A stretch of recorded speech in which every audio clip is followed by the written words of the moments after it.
तुझे देखा तो ये जाना सनम, प्यार होता है दीवाना सनम, अब यहाँ से कहाँ जाएं हम। हेलो मेरे प्यारे विद्यार्थियों, कैसे हैं आप लोग? होप आप सब बढ़िया होंगे बच्चों। मैं भी एकदम बढ़िया हूं। तो सभी को गुड मॉर्निंग भाई, गुड मॉर्निंग अविनाश, चिराग, मीत, अनोन, रितिका, दीपेश, पंकज, मयंक, मुस्कान, बलराम, करण, रंजन, संजना जी, निशा जी, तनाश्री जी, पवन।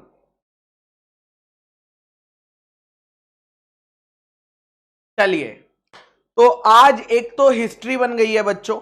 आज तुम लोगों ने इतिहास रच दिया है। क्या तुम्हें इस बारे में आइडिया भी है? नहीं सर, हमें आइडिया नहीं है सर। आज मैं तुम्हें बताता हूं। आज लेक्चर नंबर कौन सा है? 5। पास्ट में बेटा इस चैप्टर के बारे में तुम्हें बताता हूं। आज तक जब भी मैंने ये चैप्टर पढ़ाया है, इस चैप्टर को 3 से 4 लेक्चर लगे हैं बस। 3 से 4 लेक्चर, ठीक है, जिसमें हमने इन 3 से 4 लेक्चर में हमने एमसीक्यू भी कर लिए थे और क्वेश्चन आंसर भी डिस्कस कर लिए थे।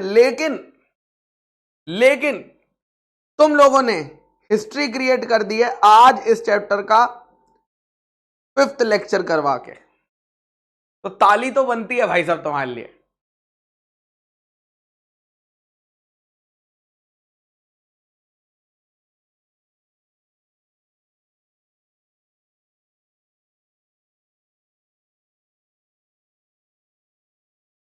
ठीक है, बट कोई बात नहीं, चलो इट्स ओके।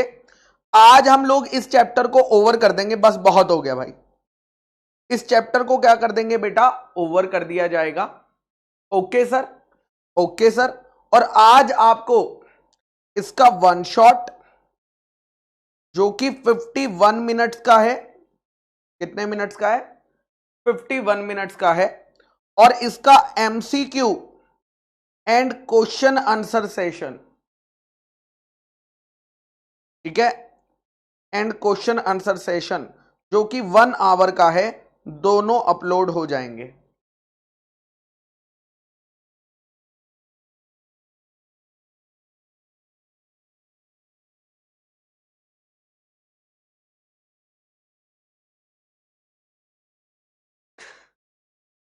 ठीक है, चलिए। तो आज हम रिवीजन नहीं कर रहे हैं क्योंकि रिवीजन शाम को आने ही वाला है पूरे चैप्टर का, तो वहां से आप रिवाइज कर लीजिएगा। Okay sir. एक और पॉइंट मैं आपको बता देता हूं स्टार्ट करने से पहले। एक और पॉइंट मेरे बच्चा मैं आपको बता देता हूं। पॉइंट ये है कि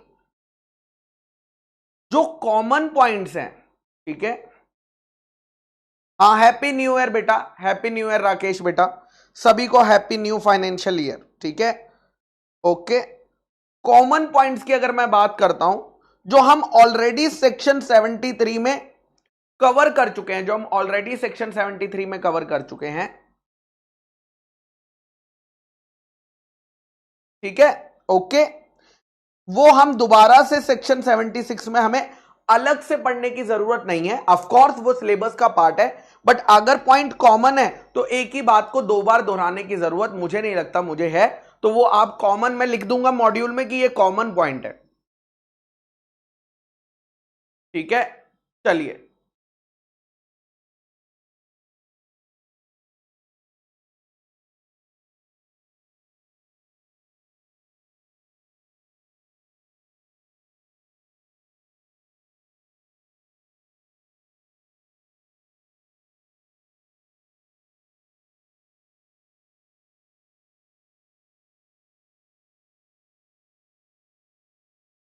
ठीक है sir, done done done.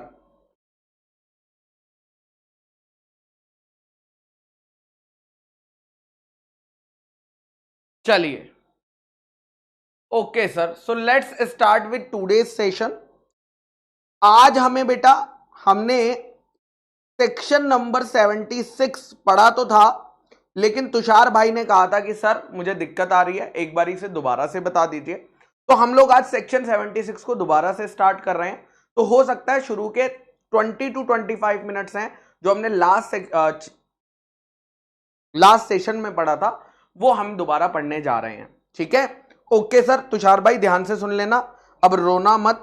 Okay sir, अब नहीं रोऊंगा सर मैं।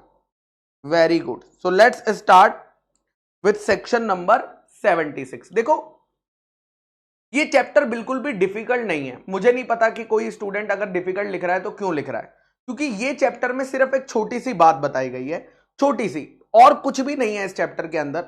चैप्टर बस ये कहता है कि अगर कंपनी तुम्हें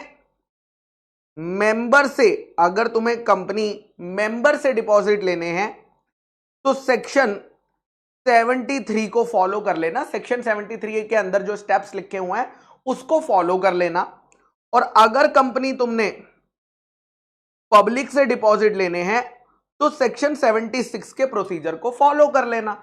और प्रोसीजर को फॉलो करते करते जो छोटी मोटी इधर उधर की बातें हैं डिपॉजिट से रिलेटेड, वो भी इसमें बताई गई है। इसके अलावा इस चैप्टर में कुछ है ही नहीं।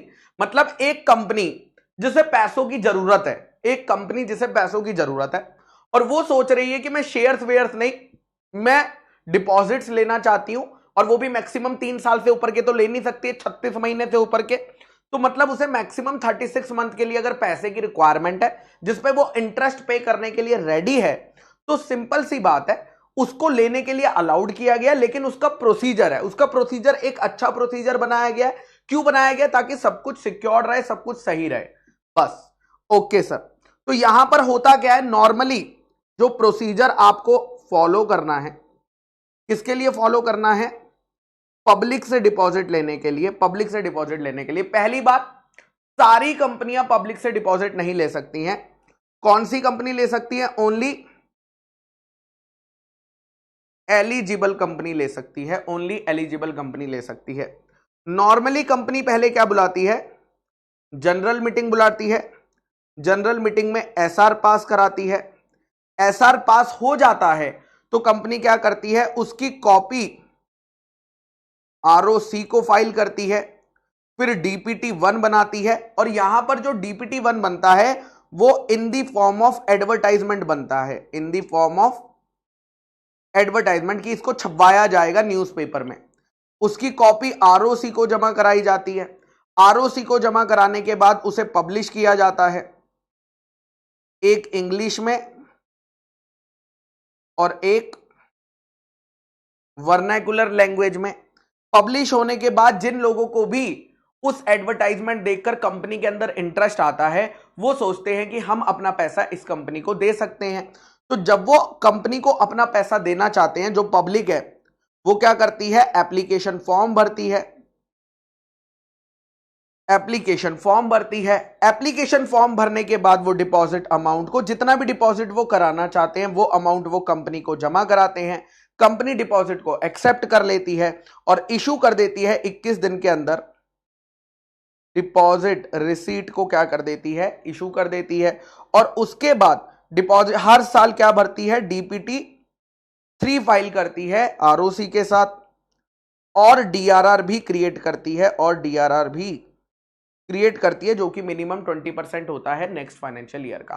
तो ये एक बेसिक प्रोसीजर है। उसके बाद कुछ और बातें इसमें बताई गई हैं कि अगर डिपॉजिट सिक्योर्ड डिपॉजिट है तो हम डिपॉजिट ट्रस्टी को अपॉइंट करते हैं, है ना। उसके बाद वो बताते हैं कि मैक्सिमम डिपॉजिट्स कितना ले सकते हैं, मैक्सिमम इंटरेस्ट रेट कितना हो सकता है, ज्वाइंट डिपॉजिट्स हो सकते हैं या नहीं। यही सब बातें बेटा इसमें मेंशन की जाती है, यही सब बातें मेरे बच्चा इसमें मेंशन की जाती है। ठीक है, ओके सर। अब यहां पर आइए, लेट्स रीड इट। सारे बच्चे ओपन कर लेंगे पेज नंबर 5.22। क्या कह रहा है? ये कह रहा है only eligible companies are allowed. Section 76 कहता है सिर्फ एलिजिबल कंपनी ही पब्लिक से डिपॉजिट एक्सेप्ट कर सकती है, यानी मेंबर्स के अलावा पब्लिक से डिपॉजिट लेने की पावर सिर्फ और सिर्फ एलिजिबल कंपनी के पास है। इसका मतलब यह है कि सारी कंपनियां पब्लिक से डिपॉजिट नहीं ले सकती है, पब्लिक से, जबकि वो मेंबर से तो ले सकती हैं, लेकिन सारी कंपनियां पब्लिक से नहीं ले सकती, ओनली एलिजिबल कंपनी ले सकती है। Okay sir. अगर सेक्शन 76 के बारे में बताया गया है प्रोसीजर कि एलिजिबल कंपनी पब्लिक से कैसे लेगी, तो सबसे पहले उन्होंने बताया एलिजिबल कंपनी कौन होती है। तो एलिजिबल कंपनी में दो चीजें कवर होती हैं। एलिजिबल कंपनी मतलब एक ऐसी पब्लिक कंपनी जिसका नेटवर्थ कम से कम 100 करोड़ होना चाहिए। एक ऐसी पब्लिक कंपनी जिसका नेटवर्थ कम से कम 100 करोड़ होना चाहिए, या एक ऐसी पब्लिक कंपनी जिसका टर्नओवर कम से कम 500 करोड़ रुपए होना चाहिए। वो जो है पब्लिक से डिपॉजिट एक्सेप्ट कर सकती है, और ऐसी पब्लिक कंपनी को हम एलिजिबल कंपनी कहते हैं। अब ये जो एलिजिबल कंपनी अगर ये डिसाइड करती है कि हमें पब्लिक से डिपॉजिट लेना है, तो ये क्या पास करवाती है? स्पेशल रेजोल्यूशन पास कराती है। कब पास होता है स्पेशल रेजोल्यूशन? बाद में पास होता है पैसे लेने के, या पहले पास होता है? तो याद रखना हमेशा प्रायर कंसेंट लेनी होती है बेटा, पहले ही पास करा दिया जाता है, और उसकी जो कॉपी है, रेजोल्यूशन की जो कॉपी है, वो आरओसी के पास जमा कराई जाती है पब्लिक को इनविटेशन देने से पहले।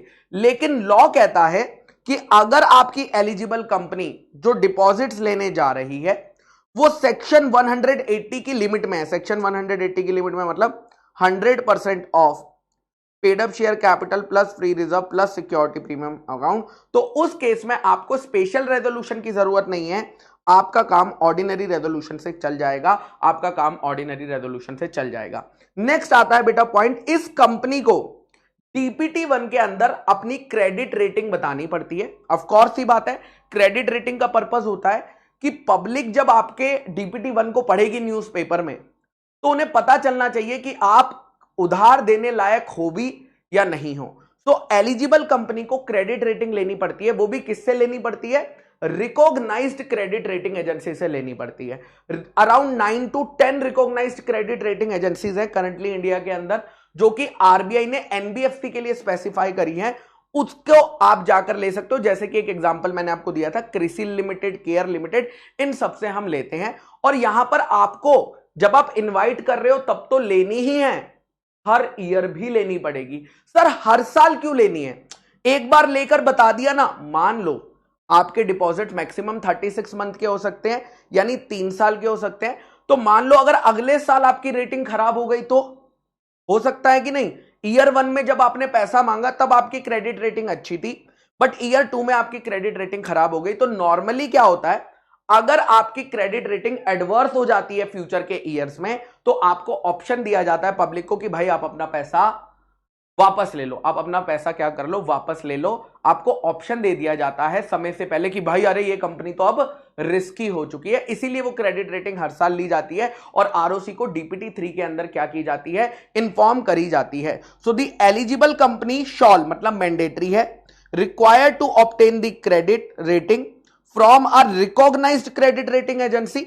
ये रेटिंग इसलिए ली जाती है ताकि सेफ्टी मिल सके पब्लिक को, और ये इन्फॉर्म कर दी जाती है पब्लिक को at the time of invitation, यानी डीपीटी 1 में मेंशन कर दी जाती है। ठीक है, एडिशनली ये जो रेटिंग है ये एवरी ईयर ली जाती है जब तक डिपॉजिट चलेंगे, यानी अगर डिपॉजिट्स आपके ईयर 1, ईयर 2 और ईयर 3, ऑफ कोर्स ही बात है 3 साल से ज्यादा तो नहीं चलेंगे, बिकॉज 36 मंथ से ऊपर नहीं हो सकते हैं। तो यहां पर जब आपने क्रेडिट रेटिंग ली तो आपको यहां पर भी क्रेडिट रेटिंग लेनी पड़ेगी, यहां पर भी क्रेडिट रेटिंग लेनी पड़ेगी, और ये जो क्रेडिट रेटिंग आपने ली है इसकी कॉपी आपको आरओसी को देनी पड़ेगी जब आप डीपीटी 3 फाइल करोगे उसके साथ, जब आप डीपीटी 3 फाइल करोगे उसके साथ। अब हमें कैसे पता चलेगा? अच्छा, अगर एक पब्लिक कंपनी है, एलिजिबल कंपनी है जिसकी क्रेडिट रेटिंग बहुत खराब है, क्या उसे पब्लिक के पास पैसे लेने जाना चाहिए या नहीं? बिल्कुल नहीं जाना चाहिए। तो लॉ ने कहा भाई एलिजिबल कंपनी तुम जाओ पब्लिक से पैसा लो, कोई दिक्कत नहीं है, लेकिन तुम्हारी क्रेडिट रेटिंग पता है कितनी होनी चाहिए? मिनिमम बता देते हैं, तुम्हारी मिनिमम क्रेडिट रेटिंग होनी चाहिए जो हमने फिक्स्ड डिपॉजिट के लिए बताई है, यानी जो हमने एनबीएफसी को फिक्स्ड डिपॉजिट लेने के लिए बताई गई है ना, उतनी क्रेडिट रेटिंग अगर तुम्हारी आएगी तो ही तुम पब्लिक के पास जाकर डिपॉजिट लेना। अगर उससे खराब आ रही है तो मत जाना, भले ही तुम एलिजिबल कंपनी हो, प्लीज मत जाना, क्योंकि उसमें लोगों का नुकसान ही होने वाला है। सो फर्दर जो क्रेडिट रेटिंग है shall not below the minimum investment grade rating और specified for the FDs. FDs के लिए जो बताई गई है, plus recognised credit rating agencies कौन सी होगी? जो एनबीएफसी के लिए आरबीआई ने बताई गई है, आरबीआई ने बनाई गई है। नेक्स्ट फोर्थ पॉइंट आता है। फोर्थ पॉइंट बेटा बात करता है अगर आपके डिपॉजिट सिक्योर्ड है उसके बारे में। देखो डिपॉजिट दो टाइप के हो सकते हैं, एक हो सकते हैं सिक्योर्ड डिपॉजिट और एक हो सकते हैं अनसिक्योर्ड डिपॉजिट। एक हो सकते हैं सिक्योर्ड, एक हो सकते हैं अनसिक्योर्ड। अगर आपके सिक्योर्ड डिपॉजिट है, सिक्योर्ड डिपॉजिट मतलब कंपनी ने अपने एसेट्स पर चार्ज क्रिएट करवाया है, तो उसके बारे में यहां पर बात करी गई है, उसके बारे में यहां पर बात करी गई है। यहां पर पहले इन्होंने सेक्शन में लिखा है और फिर रूल्स की कुछ बातें लिखी है। उन्होंने छोटी छोटी बातें बताई हैं कि कंपनी देखो तुम अपने एसेट को सिक्योरिटी पे दे सकती हो, चार्ज क्रिएट कर सकती हो, लेकिन ध्यान रखना सिर्फ टेंजिबल एसेट पर चार्ज क्रिएट करना, इनटेंजिबल एसेट्स पर चार्ज तुम क्रिएट नहीं करोगी। और जो तुम एसेट्स गिरवी रख रही हो, जो तुम एसेट सिक्योरिटी में दे रही हो, उसकी वैल्यू कौन कैलकुलेट करेगा? तुम मत कैलकुलेट करना, एक रजिस्टर्ड वैल्यूअर को बुलाना, वो उन एसेट्स की सिक्योरिटी की वैल्यू निकालेगा कि कितने एसेट्स को गिरवी रखा गया है। और ये जो वैल्यू ऑफ सिक्योरिटी है ना, आप जो एसेट्स गिरवी रख रहे हो, इसका अमाउंट, इसका टोटल वैल्यू एसेट्स का कितना होना चाहिए? आपके डिपॉजिट अमाउंट और आपके इंटरेस्ट अमाउंट का टोटल जो आ रहा है, मिनिमम उतने एसेट्स आप गिरवी रखोगे, तभी तो हम उसे क्या दर्जा देंगे? सिक्योर्ड डिपॉजिट का दर्जा देंगे। नॉर्मली बेटा जब भी सिक्योर्ड डिपॉजिट होते हैं तो कंपनी एक पर्सन को अपॉइंट करती है, जिसे हम क्या बोलते हैं? डिपॉजिट ट्रस्टी बोलते हैं, जिसके फेवर में, जिसके नाम पर क्या किया जाता है? चार्ज क्रिएट किया जाता है, क्योंकि वो on the behalf of all the depositors है। तो यही पॉइंट इन्होंने लिखा है, the company can not create charge on intangible assets, यानी गुडविल, ट्रेडमार्क। ये आपके एमसीक्यू के लिए है। वो एमसीक्यू में आपको 4 ऑप्शन देगा, कहेगा कंपनी पब्लिक से डिपॉजिट लेने जा रही है और अपने ये एसेट्स गिरवी रखने जा रही है, आप बताओ कौन से एसेट पर चार्ज क्रिएट हो सकता है? ए गुडविल, बी ट्रेडमार्क, सी कॉपीराइट, डी बिल्डिंग। तो आपका आंसर हो जाएगा जी बिल्डिंग पे तो हो सकता है, लेकिन ये बाकी के ऊपर के इंटेंजिबल है, इस पर नहीं हो सकता है। ठीक है, उसके बाद जो आप अपने एसेट्स गिरवी रख रहे हो, वो मिनिमम कितने होने चाहिए? डिपॉजिट प्लस इंटरेस्ट का अमाउंट मिलाकर इतने एसेट्स होने चाहिए। उन एसेट्स की मार्केट वैल्यू कौन कैलकुलेट करेगा? कौन कैलकुलेट करेगा? रजिस्टर्ड वैल्यूअर कैलकुलेट करेगा। ठीक है, और ये जो चार्ज क्रिएट होगा, ये किसके फेवर में होगा? डिपॉजिटर के, ट्रस्टी के फेवर में किया जाएगा। अब हो सकता है, अब यहां पर बेटा हो सकता है कि देखो ये कंपनी की प्रॉपर्टी है, ये टेंजिबल है, ये इंटेंजिबल है। इनटेंजिबल पर तो अलाउड ही नहीं है, इंटेंजिबल पर तो अलाउड ही नहीं है। टेंजिबल में हो सकता है मूवेबल हो सकता है इमूवेबल हो, उससे हमें फर्क नहीं पड़ता। टेंजिबल प्रॉपर्टी होनी चाहिए, ये इंपॉर्टेंट है। और ये जो प्रॉपर्टी चार्ज क्रिएट किया जाएगा इन फेवर ऑफ, किसके नाम पर किया जाएगा? Of depositor trustee. Sir depositor trustee कौन बनता है वो आगे वाले पॉइंट में आएगा, बट नॉर्मली आज की तारीख में बेटा बहुत सारी ऐसी कंपनीज हैं, बहुत सारी इंडिया में ऐसी कंपनीज है जिनका बिजनेस ही है ट्रस्टी बनना। जिनका बिजनेस क्या है? वो ट्रस्टी बन जाती हैं और ट्रस्टी बन के रिम्यूनरेशन चार्ज करती है। जैसे मैं आपको एक एग्जांपल देता हूं, ये देखिए, ये आपको वेबसाइट दिख रही है, थोड़ा सा कट जाता है जैसे मैं इधर जाता हूं, बियाकॉन करके दिख रही होगी। इस कंपनी का नाम है बियाकॉन ट्रस्टीशिप लिमिटेड। क्या नाम है? बियाकॉन ट्रस्टी लिमिटेड। अगर आप नीचे जाओगे तो आप देखोगे ये यहां पर कहां चला गया भैया? अरे भाई इतनी तेज मत चलाओ। देखो ये डिबेंचर ट्रस्टी बनती है, सिक्योरिटी ट्रस्टी बनती है, बड़े सारे ट्रस्टी के काम ये कर रही है। अगर मैं इसकी सर्विसेज पे जाता हूं तो यहां पर सर्विसेज में ये देखिए, ये रहा डिपॉजिट ट्रस्टी, दिखा क्या? ये देखिए, ये डिपॉजिट ट्रस्टी का काम है। यानी अगर किसी कंपनी को ट्रस्टी अपॉइंट करना है तो वो किसको अपॉइंट कर सकती है? बियाकॉन ट्रस्टी को अपॉइंट कर सकती है। इस कंपनी को अपॉइंट किया जा सकता है बिकॉज इसका काम ही है ये उस चीज के लिए पैसे लेगी। ऑफ कोर्स यहां पर जाएंगे और ये क्या काम करेगी? देखिए मेनली इस ट्रस्टी का काम है कि ये देखेगी अगर आपने डिपॉजिट का इंश्योरेंस लिया है तो वो सही है कि नहीं, आपने जो कंपनी के एसेट्स पर चार्ज क्रिएट करा है उन एसेट्स को आप बेच तो नहीं रहे हो, वो एसेट्स खराब तो नहीं हो रहे हैं। तीसरा, आपने डीआरआर जो लॉ ने आपको डिपॉजिट रिपेमेंट रिजर्व बनाने बोला है वो आप बना रहे हो कि नहीं बना रहे हो, और वो इनफ है या नहीं है। ये सारी बातों पर कौन नजर रखेगा? ये सारी बातों पर बेटा ट्रस्टी नजर रखेगा। तो अगर हम इसे अपॉइंट करेंगे, ऑफ कोर्स इसे पैसा मिलेगा, लेकिन ये अपने काम इस तरह से पूरे करेंगी। ओके सर, चलिए वापस आ जाते हैं, हम लोग आगे चलते हैं। नेक्स्ट आता है बेटा पब्लिक से जब हम डिपॉजिट लेते हैं तो कितने पीरियड के लिए ले सकते हैं। अगेन ये कॉमन पॉइंट है, ये कॉमन पॉइंट है और बेटा ऑलरेडी कवर्ड है, ठीक है, सेक्शन 73 के अंदर। तो जो हमने सेक्शन 73 में पॉइंट पढ़ा था वही सेम पॉइंट सेक्शन 76 के अंदर कॉपी पेस्ट किया गया है, तो इसे दोबारा से पढ़ने की जरूरत नहीं है। आगे चलते हैं नेक्स्ट पॉइंट पर। यहां वाले पॉइंट पर जो है तरुण को रोना आ गया था, तो इस वाले पॉइंट को थोड़ा सा और डिटेल में जान लेते हैं। सिंपल सी बात है, appointment of trustee for depositor, यानी डिपॉजिटर है, डिपॉजिटर के पास इतना टाइम नहीं है कि वो कंपनी पर पूरा दिन नजर रखें कि कंपनी कुछ गलत तो नहीं कर रही है। तो ऐसा करने के लिए हम एक पर्सन को अपॉइंट कर सकते हैं, और जरूरी नहीं है एक, अगर अमाउंट बहुत ज्यादा है, अगर डिपॉजिटर्स का नंबर बहुत ज्यादा है, तो आप एक बंदे पर रिलाय ना करके एक से ज्यादा ट्रस्टी भी अपॉइंट कर सकते हो। सो 1 और more trustee for depositors need to be appointed by the company. क्यों कंपनी अपॉइंट करती है? ताकि वो सिक्योरिटी क्रिएट कर सके डिपॉजिट्स पर in favour of that trustee, in favour of that trustee. और नॉर्मली कंपनी और जो वो ट्रस्टी जिसे अपॉइंट किया गया है उनके बीच में साइन होती है डिपॉजिट ट्रस्ट डीड। क्या साइन होती है?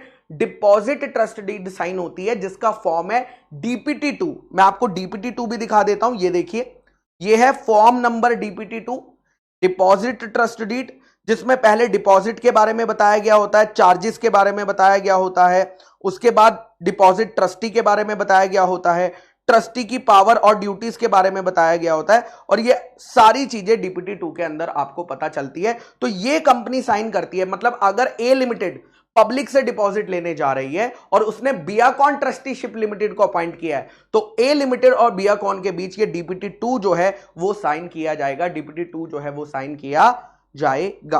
ओके सर, अब किसी को भी ट्रस्टी बनाने से पहले आपको उसकी रिटर्न कंसेंट लेनी होगी कि भैया वो ट्रस्टी बनने के लिए क्या है, रेडी हो चुका है।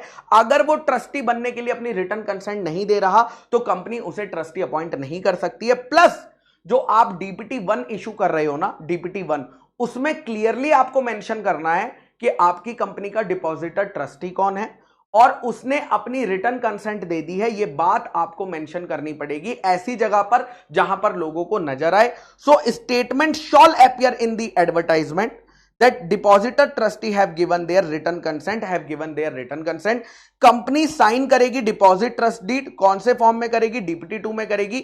मिनिमम कितने दिन पहले? मिनिमम 7 दिन पहले। ये 7 दिन पहले आपका बन जाएगा MCQ, यानी सर्कुलर इशू होने के 7 दिन पहले, सर्कुलर इशू होने के 7 दिन पहले, मिनिमम 7 दिन पहले ये जो है साइन हो जाएगा।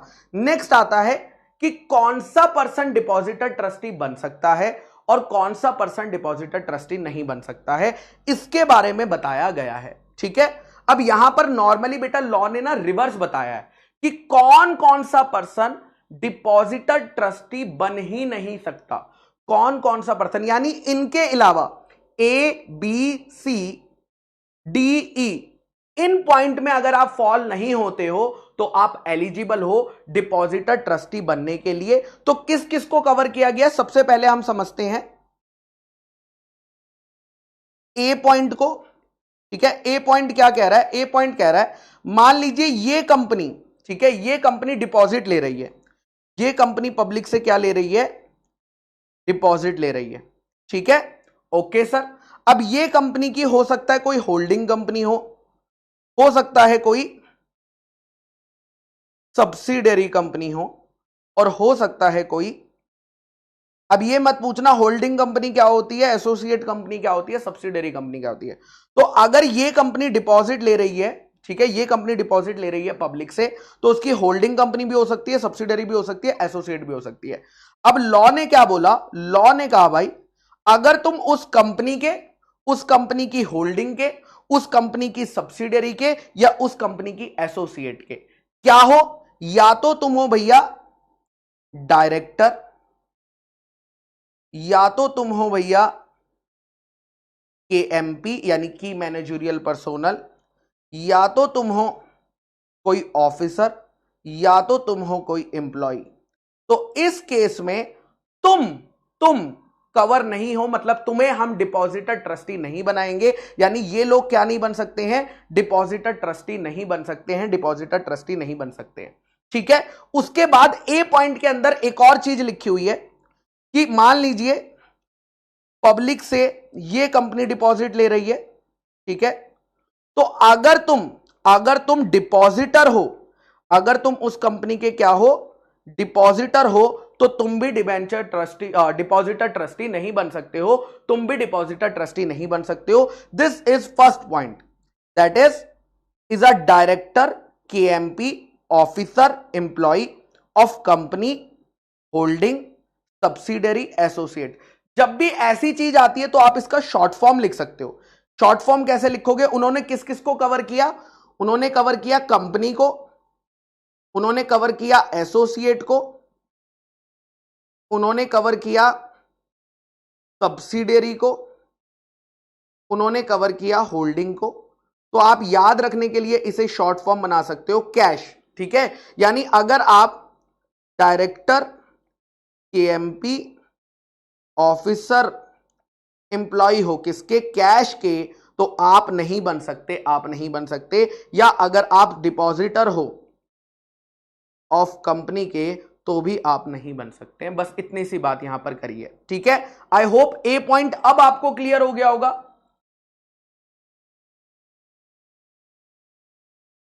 ठीक है, आई होप ए पॉइंट अब आपको क्लियर हो गया होगा। क्या मैं आगे चल सकता हूं?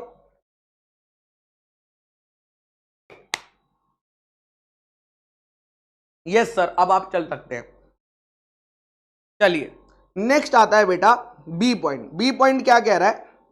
अगर आपने उधार ले रखा है, अगेन देखना यहां पर कौन कौन कवर है, कंपनी, कंपनी, कंपनी की होल्डिंग कंपनी, कंपनी की एसोसिएट कंपनी, कंपनी की सब्सिडियरी कंपनी। ठीक है, एक और कंपनी यहां पर एक्स्ट्रा कवर है, इस होल्डिंग कंपनी की कोई दूसरी सब्सिडियरी, इस होल्डिंग कंपनी की कोई दूसरी सब्सिडियरी कंपनी। अगर तुमने इन कंपनियों का, अगर किसी पर्सन ने इन कंपनियों से लोन ले रखा है, पैसा देना है, पैसा देना है, तो उस केस में ये पर्सन डिपॉजिटर ट्रस्टी नहीं बन सकता, ये पर्सन डिपॉजिटर ट्रस्टी नहीं बन सकता। अगर किसी पर्सन ने इन डेट हो रखा है, उसने लोन लिया हुआ है या उसने पैसा देना है, किसका, जो कंपनी डिपॉजिट्स ले रही है वो, उसकी होल्डिंग कंपनी, उस होल्डिंग की कोई दूसरी सब्सिडियरी कंपनी, ठीक है, इस कंपनी की एसोसिएट या सब्सिडियरी कंपनी, ये सारी चीजें यहां पर कवर करी गई है, यानी ये पर्सन डिपॉजिटर ट्रस्टी नहीं बन सकता। ऊपर वाले पॉइंट में बेटा ये कवर नहीं थी, ऊपर वाले पॉइंट में अगर आप देखोगे ये सिर्फ बी पॉइंट में कवर है। ठीक है, ओके सर, अब चलते हैं सी पॉइंट पर। सी पॉइंट क्या कह रहा है? सी पॉइंट डायरेक्टली नहीं बोल रहा है, सी पॉइंट सिर्फ ये कह रहा है अगर आपकी कोई मटेरियल, अब मटेरियल क्या होता है वो बताया ही नहीं है यहां पर, मटेरियल का मतलब होता है इंपॉर्टेंट, है ना, अब उसका कोई क्राइटेरिया बताया नहीं है, लेकिन पैक्यूनरी, पैक्यूनरी में लिख लीजिए फाइनेंशियल, अगर आपकी कोई फाइनेंशियल रिलेशनशिप है उस कंपनी के साथ, जैसे कि एग्जांपल में हम ले सकते हैं कि भैया मान लीजिए एक पर्सन उस कंपनी का शेयर होल्डर है, ठीक है, तो ऑब्वियस सी बात है कंपनी उसे टाइम टाइम पर डिविडेंड देती होगी, यानी इस पर्सन की क्या है, पेक्यूनरी रिलेशन है, पेक्यूनरी रिलेशन है इसके साथ, तो हम इस पर्सन को डिपॉजिटर ट्रस्टी नहीं बना सकते, हम इस पर्सन को डिपॉजिटर ट्रस्टी नहीं बना सकते। नेक्स्ट आता है डी पॉइंट। डी पॉइंट में बच्चे रात को रो रहे थे, वो रात को सो नहीं पाए हैं, सैटरडे रात को नहीं सो पाए हैं, संडे रात को नहीं सो पाए हैं, आज वो शायद सो पाएंगे। ठीक है, ओके, तो डी पॉइंट क्या कह रहा है, सिंपल सी बात कह रहा है, मान लीजिए ये पब्लिक है, ठीक है, ये कौन है, पब्लिक है, ठीक है, ओके सर, अब ये जो पब्लिक है इसने कंपनी को 500 करोड़ रुपए का क्या दिया है, डिपॉजिट दिया, 500 करोड़ रुपए का क्या दिया है, डिपॉजिट दिया। ठीक है, ओके सर, क्योंकि इस कंपनी ने 500 करोड़ रुपए का डिपॉजिट दिया है, नॉर्मली कंपनी क्या करती है, डिपॉजिट का इंश्योरेंस करा लेती है, क्या करा लेती है, इंश्योरेंस, गारंटी वारंटी दिलवा देती है। तो यहां पर मान लीजिए इस पर्सन ने गारंटी दी है, क्या गारंटी दी है कि अगर कंपनी पैसा नहीं दे पाई, अगर कंपनी फेल हो जाती है पैसा देने में, तो मैं पैसा दे दूंगा, तो मैं पैसा दे दूंगा। अगर कंपनी फेल हो जाती है पैसा देने में तो मैं पैसा दे दूंगा। तो ये पर्सन जिसने गारंटी ली है प्रिंसिपल अमाउंट की, ठीक है, प्रिंसिपल अमाउंट या उसके इंटरेस्ट अमाउंट की, वो पर्सन डिपॉजिटर ट्रस्टी नहीं बन सकता। बताओ इसमें अब कोई दिक्कत है? ये पर्सन जिसने गारंटी ली है उसे हम डिपॉजिटर ट्रस्टी नहीं बना सकते।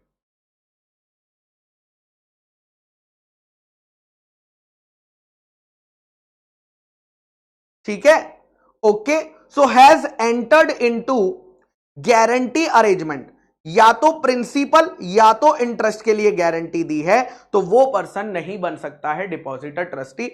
यही पॉइंट आप कहते बार बार बता दो, जबकि इसमें कुछ ऐसा था नहीं, ऐसा था नहीं। और लास्ट पॉइंट ये बोल रहा है,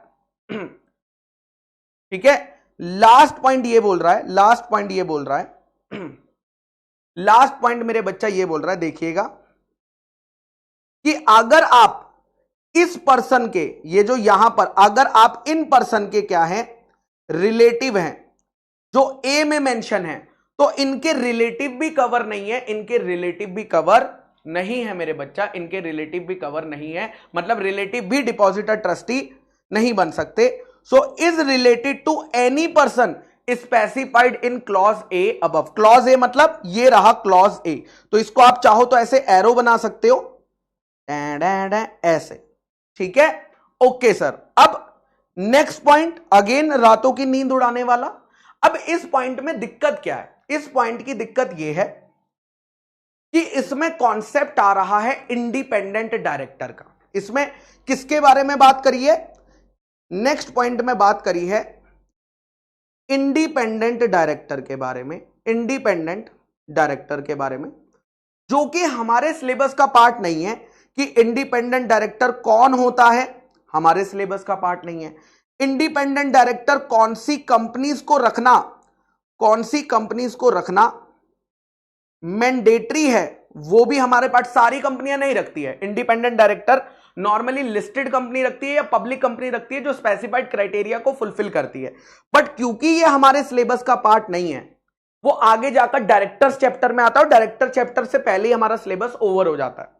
ठीक है, तो अब होता क्या है, बच्चों का इंडिपेंडेंट डायरेक्टर आ गया। आप सिंपल सी बात ये समझो, इंडिपेंडेंट डायरेक्टर वो होता है जिसकी कंपनी से कोई फाइनेंशियल रिलेशनशिप्स नहीं होती है। जो जैसे अभी हम ट्रस्टी को अपॉइंट कर रहे हैं, ये जो ट्रस्टी है ये इंडिपेंडेंट है कि नहीं, वैसे ही ऐसे डायरेक्टर को रखा जाता है जिसका कंपनी से कोई डायरेक्टली लेना देना नहीं होता है, और वो जानबूझ के रखा जाता है ताकि वो हमेशा इम्पार्शियल डिसीजंस ले, वो बायस्ड डिसीजन ना ले। अगर मैं रिलायंस इंडस्ट्रीज लिमिटेड की बात करूं तो वो, अगर वहां पर मुकेश सर है, वो हमेशा अपने बेनिफिट के लिए डिसीजंस लेंगे।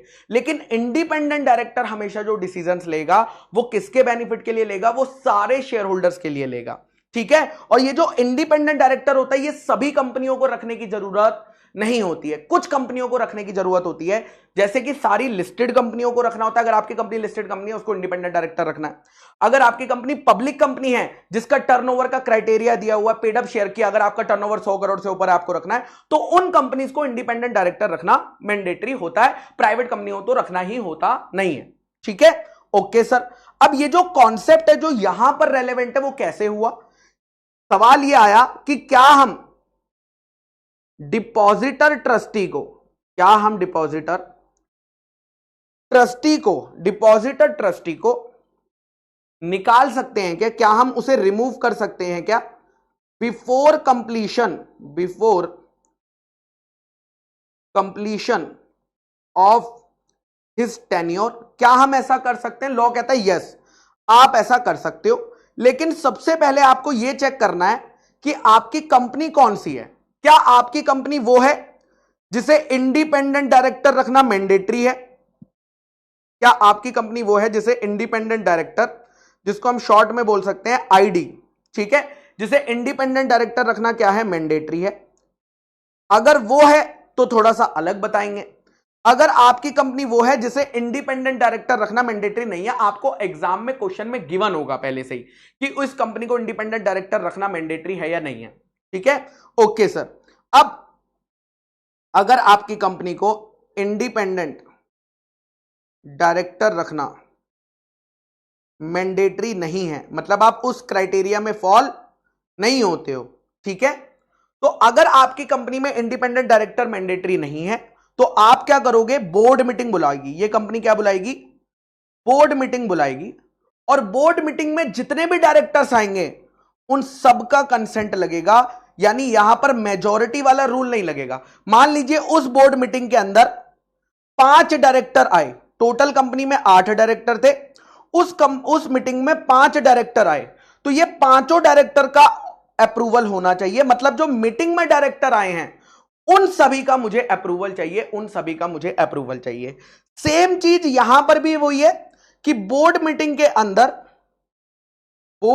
अंदर जितने भी डायरेक्टर आएंगे सबका कंसेंट चाहिए, सेम है। लेकिन यहां पर एक एक्स्ट्रा कंडीशन ये है, क्योंकि आपकी कंपनी को इंडिपेंडेंट डायरेक्टर रखना मैंडेटरी है, तो आपकी उस दिन की बोर्ड मीटिंग के अंदर मिनिमम एक इंडिपेंडेंट डायरेक्टर प्रेजेंट होना चाहिए, एक इंडिपेंडेंट डायरेक्टर प्रेजेंट होना चाहिए, तभी वो वैलिड माना जाएगा रिमूवल, अदरवाइज वो वैलिड नहीं माना जाएगा। एक एग्जांपल ले लेते हैं। मान लीजिए एक कंपनी है जिसमें A B C D E ये डायरेक्टर है, ए इंडिपेंडेंट है, बी नॉन इंडिपेंडेंट है, सी नॉन इंडिपेंडेंट है, डी नॉन इंडिपेंडेंट है, ई नॉन इंडिपेंडेंट है, ठीक है। कंपनी ने बोर्ड मीटिंग बुलाई और 4 लोग आए। कौन आए, बी सी डी ई 4 लोग आए। ये 4 लोग जैसे ही आए मेरे बच्चा, ये जो 4 लोग जैसे ही आए, इन्होंने सबने अपना अप्रूवल दे दिया, कह रहे हाँ निकाल दो, ऑल ने अपना अप्रूवल दे दिया। क्या यहां पर जो रिमूवल है, जो डिपॉजिटर ट्रस्टी को निकाला जा रहा है, क्या वो वैलिड है? लॉ कहेगा नहीं, क्योंकि मैंने आपको क्लियरली कहा था कि अगर आपकी कंपनी को इंडिपेंडेंट डायरेक्टर रखना मैंडेटरी है तो इस बोर्ड मीटिंग के अंदर एक इंडिपेंडेंट डायरेक्टर आना चाहिए था, और क्योंकि इस बोर्ड मीटिंग के अंदर एक इंडिपेंडेंट डायरेक्टर प्रेजेंट नहीं था, so not a valid removal. यही बात यहां पर मेंशन्ड है। No trustee for depositor shall be removed from office after the issue of circular or advertisement and before the expiry of his term except with the consent of all the director present at the meeting। Meeting में जितने director present है उनका सबका consent लगेगा, लेकिन in case company is required to have independent director, अगर company को independent director रखना मैंडेटरी है तो मिनिमम एक इंडिपेंडेंट डायरेक्टर प्रेजेंट होना चाहिए उस बोर्ड मीटिंग में, एक इंडिपेंडेंट डायरेक्टर प्रेजेंट होना चाहिए उस बोर्ड मीटिंग के अंदर। आई होप अब ये पॉइंट आपको क्लियर हो गया होगा, ठीक है। अब मैं आगे चल सकता हूं। नेक्स्ट पॉइंट बेटा कॉमन पॉइंट है जो हमने ऑलरेडी कवर किया हुआ, मैं दोबारा रीड नहीं कर रहा हूं, ठीक है, कि डिपॉजिटर ट्रस्टी कब मीटिंग बुलाता है, ये हमने पढ़ लिया था, ठीक है। अब हम चल रहे हैं maximum amount of deposits from public से। लेकिन यह बताने से पहले ना मैं आपको कुछ और बताना चाहता हूं। क्या आप लोग सुनना चाहते हो? हां सर सुनना चाहते हैं, बिल्कुल सुनना चाहते हैं सर, वेरी गुड। मुझे क्या करना पड़ेगा, मुझे ना एक कंपैरिजन बनाना पड़ेगा और फिर उस कंपैरिजन को बनाकर मर्ज करना पड़ेगा, तब जाकर आपके भेजे में कुछ घुसेगा, वरना नहीं घुसेगा। सबसे पहले मैं चार्ट बनाऊंगा, चार्ट तो मैं बनाता ही रहता हूं, समोसे की दुकान पे चार्ट तो बिकती है। डिपॉजिट फ्रॉम मेंबर्स का चार्ट बनाऊंगा और फिर मैं चार्ट बनाऊंगा डिपॉजिट फ्रॉम पब्लिक का, और फिर इन दो चार्ट्स को जब मैं मर्ज करूंगा तब आएगी मजा। तब क्या आएगी? मजा आएगी बेटा, मजा आएगी, ठीक है। Are you ready? Yes sir we are ready. ये बनाऊंगा मैं सेक्शन 73 के हिसाब से, ये बनाऊंगा मैं सेक्शन 76 के हिसाब से, और उसके अंडर जो रूल्स है। डिपॉजिट फ्रॉम मेंबर से मैंने आपको सिखाया था, पहले आप चेक करो कि आपकी कंपनी प्राइवेट कंपनी है या आपकी कंपनी पब्लिक कंपनी है, ठीक है। आपकी कंपनी प्राइवेट कंपनी है या आपकी कंपनी पब्लिक कंपनी है। प्राइवेट कंपनी में भी आपकी अगर 2 टाइप वाली है, 2 टाइप मतलब पता है ना, स्टार्टअप वाली और वो 3 कंडीशन फुलफिल करने वाली, 2 टाइप ऑफ प्राइवेट कंपनी में हो तो उसके लिए नो लिमिट, उसके लिए नो लिमिट, ठीक है। उसके लिए कोई लिमिट नहीं है, उसके लिए कोई भी लिमिट नहीं है। उसके बाद अगर आप अदर प्राइवेट कंपनी हो, अगर आप अदर प्राइवेट कंपनी हो तो आपकी लिमिट है 100% of paid up share capital plus free reserve plus security premium account, yes और नो। अगर आप पब्लिक कंपनी हो, ठीक है, अगर आप पब्लिक कंपनी हो तो अगर आप उसमें आईएफएससी पब्लिक कंपनी हो तो यहां पर आ जाएगा 100%। और अगर आप अदर पब्लिक कंपनी हो, अदर पब्लिक कंपनी, अगर आप अदर पब्लिक कंपनी हो तो उस केस में क्या होगा, अदर पब्लिक कंपनी के केस में, अदर पब्लिक कंपनी के केस में आप 35% of paid up share capital plus free reserve plus security premium account. क्या यहां तक सब कुछ ओके है?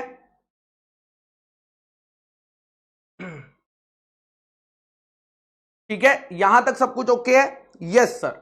अब बनाता हूं मैं सेक्शन 76 का चार्ट। कुछ गलत है तो बता देना भाई, अगर कुछ इधर उधर हुआ है तो। ठीक है, आप ही के भरोसे चल रहा हूं मैं। सेक्शन 76 में सारी कंपनियों की बात होगी क्या? नहीं, सेक्शन 76 में बात होगी एलिजिबल कंपनी की। किसकी बात होगी? Eligible company. अब एलिजिबल कंपनी में भी दो टाइप कर दिए इन्होंने। एलिजिबल कंपनी में भी कितने टाइप कर दिए? दो टाइप। एक गवर्नमेंट कंपनी और एक non government company. Non government मतलब other than government company. Non government company जैसा कुछ होता नहीं है, मतलब बस ये कहना चाहता हूं कि जो गवर्नमेंट कंपनी नहीं है, अदर देन गवर्नमेंट कंपनी। ठीक है, okay sir. Other than government company में, अदर देन गवर्नमेंट कंपनी में, अदर देन गवर्नमेंट कंपनी में यहां पर है 10% फ्रॉम मेंबर्स और 25% फ्रॉम पब्लिक।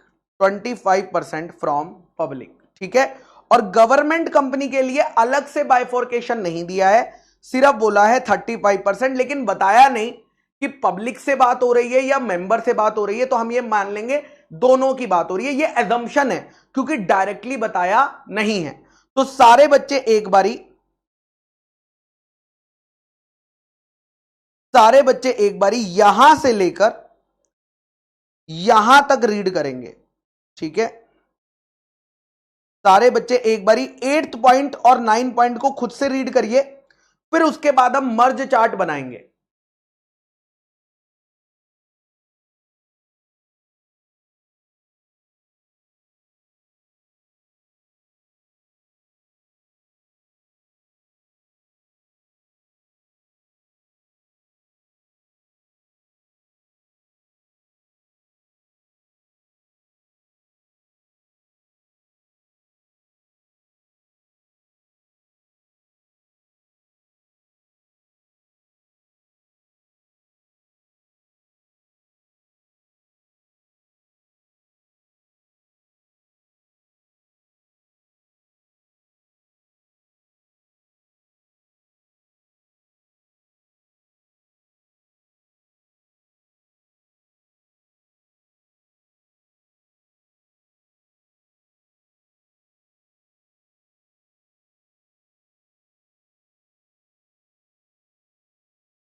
डन। चलिए अब एक चार्ट बनाते हैं, मर्ज चार्ट। मर्ज चार्ट कैसे बनाएंगे? इस चार्ट को अगर तुमने समझ लिया, इस चार्ट को अगर तुमने समझ लिया तो आपको बहुत ही अच्छा लगेगा। यस शिवम बेटा, इसीलिए इसीलिए तुम्हारे लिए बना रहे हैं ताकि तुम्हें रात को नींद अच्छी आए। तुम्हारा सवाल हम समझ गए। मर्ज चार्ट कैसे बनेगा देखो। पहले आप देखो, आपकी कंपनी प्राइवेट कंपनी है या आपकी कंपनी पब्लिक कंपनी है? कोई दिक्कत? कोई दिक्कत नहीं है। अगर मैं बात करता हूं प्राइवेट कंपनी की, तो आपकी प्राइवेट कंपनी जो है वो दो टाइप की हो सकती है। दो टाइप ऑफ प्राइवेट कंपनी हो सकती है जिसके ऊपर नो लिमिट है, मत बताओ ये पैसा किससे लेगी, जिसके ऊपर नो लिमिट है, ये पैसा लेगी फ्रॉम मेंबर्स ओनली। यस और नो? Yes sir. उसके बाद अगर आप अदर प्राइवेट कंपनी हो तो आपके लिए लिमिट कितनी थी? 100% of paid up share capital plus free reserve plus security premium account. ये पैसा किससे ले सकती है? सिर्फ फ्रॉम मेंबर्स ओनली, सिर्फ मेंबर से ले सकती है, सिर्फ और सिर्फ मेंबर से ले सकती है। ठीक है, यहां तक ओके है सब कुछ, क्योंकि प्राइवेट कंपनी पब्लिक से तो ले ही नहीं सकती है, इसलिए मैंने लिख दिया फ्रॉम मेंबर्स ओनली। उसके बाद अगर मैं बात करता हूं पब्लिक कंपनी की, तो पब्लिक कंपनी में अब दो टाइप होंगे। एक होगी जो एलिजिबल कंपनी है, और एक जो एलिजिबल नहीं है, भाई अदर देन एलिजिबल कंपनी ना। एलिजिबल हो गई तो वो पब्लिक से ले सकती है, बट पब्लिक कंपनी अगर एलिजिबल नहीं है मतलब उसका नेटवर्थ, ना ही नेटवर्थ 100 करोड़ से टच कर रहा है, ना ही टर्नओवर 500 करोड़ टच कर रहा है, तो ऐसी कंपनी नॉन एलिजिबल कंपनी हो गई। अब नॉन एलिजिबल कंपनी में अगर आपकी कंपनी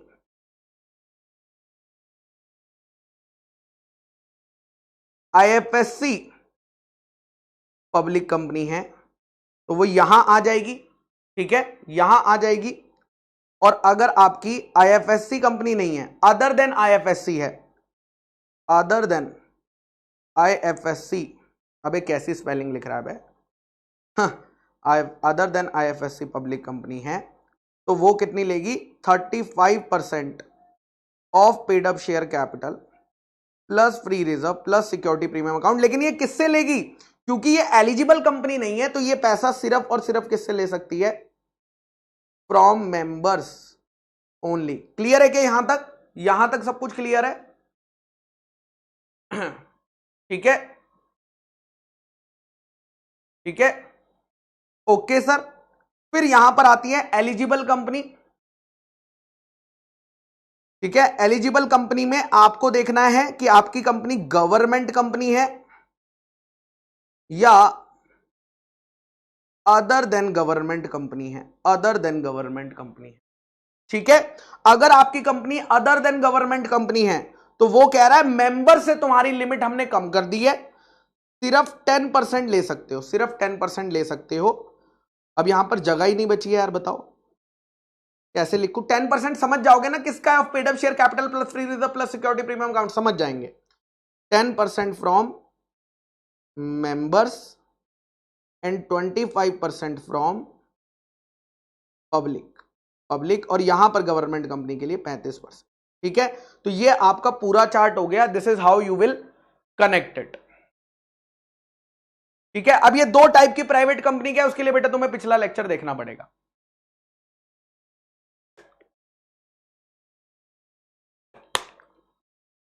एक और एडिशन कर देता हूं, मास्टर एडिशन कर देता हूं।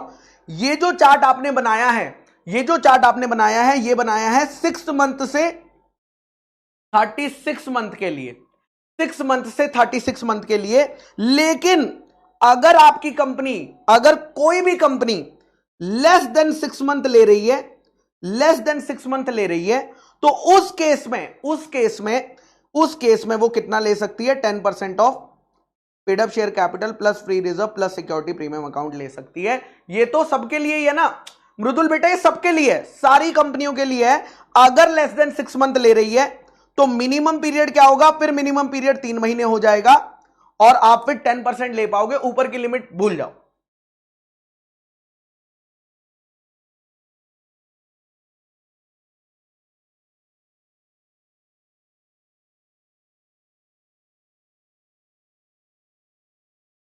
आईएफएससी का मतलब क्या होता है?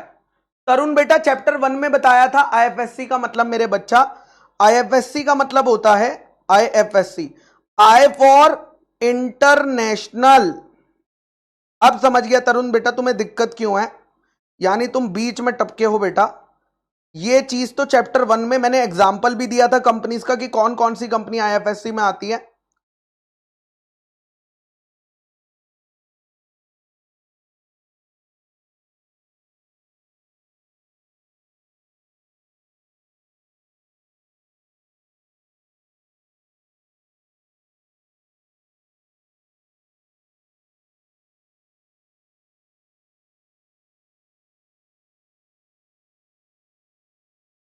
ठीक है, चलिए, ओके सर।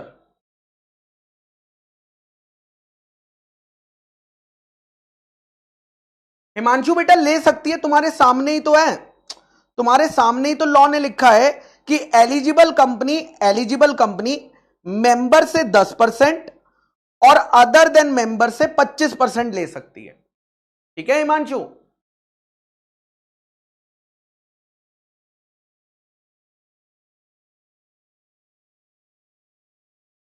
यस प्रशांत। चलिए आगे चलते हैं, आगे चलते हैं। ओके सर, नेक्स्ट पॉइंट पर चलते हैं। देखो दो चीजें होती हैं, ध्यान से समझना ताकि बाद में आपको कंफ्यूजन ना रहे। जब आप मेंबर से डिपॉजिट लेते हो, जब आप मेंबर से डिपॉजिट लेते हो तो आप इशू करते हो सर्कुलर। क्या इशू करते हो? सर्कुलर इशू करते हो। कौन से फॉर्म में? डीपीटी 1 में इशू करते हो। डीपीटी 1 में क्या करते हो? मेंबर्स को भेजते हो। कैसे भेजते हो मेंबर्स को? ऑफ कोर्स ही बात है, पोस्ट से भेजते हो। ठीक है, और न्यूज़पेपर में छपवाना ऑप्शनल होता है। न्यूज़पेपर में छपवाना क्या होता है? ऑप्शनल होता है, क्योंकि वहां पर लॉ में वर्ड लिखा हुआ मे। लेकिन जब आप डिपॉजिट्स लेते हो फ्रॉम पब्लिक, जब आप डिपॉजिट्स लेते हो फ्रॉम पब्लिक, पब्लिक से जब आप डिपॉजिट लेते हो तो उस केस में सर्कुलर, सर्कुलर आप इशू नहीं, आपको जो सर्कुलर देते हो वो आप भेजते नहीं हो। Circular issue in the form of advertisement. इसको क्या बोलते हैं कि आपने डीपीटी 1 बनाया तो, लेकिन उसको किसकी फॉर्म में बनाया? एडवर्टाइजमेंट की फॉर्म में बनाया।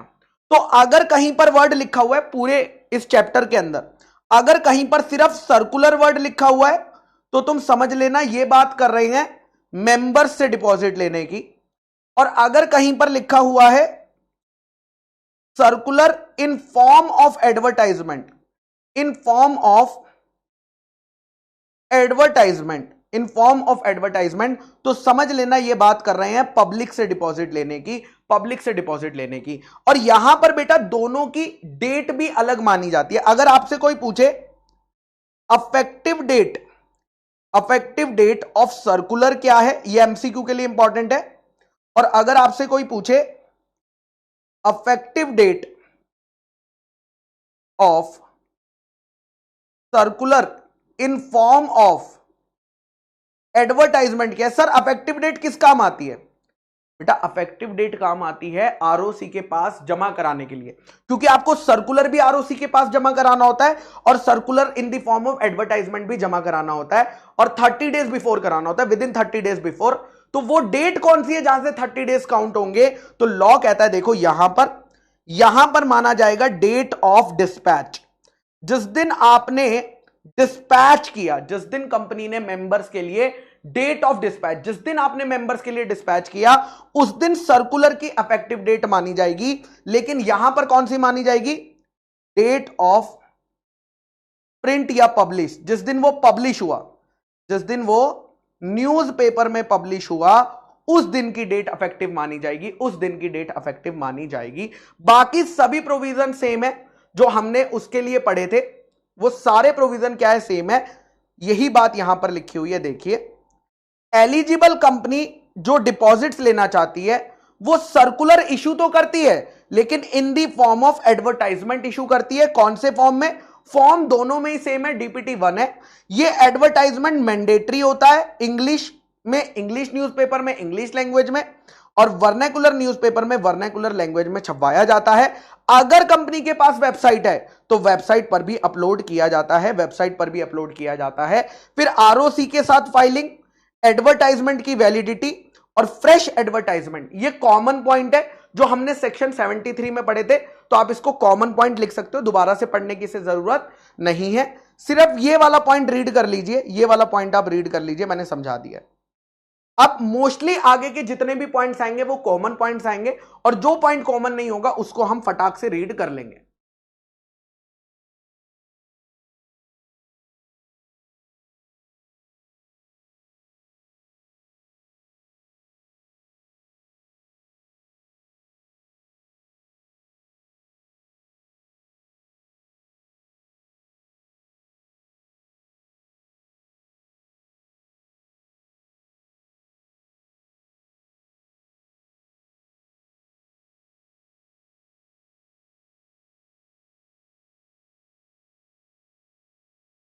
पढ़ लिया?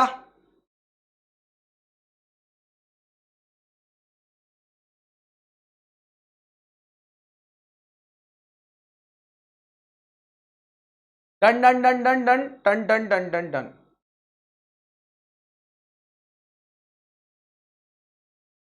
जल्दी लिख दो यार, डन। अब इसमें क्या रीड करना है, बट ये लिख लेना, ये इंपॉर्टेंट है, ठीक है, डिफरेंस, क्योंकि यही डिफरेंस है। मैंने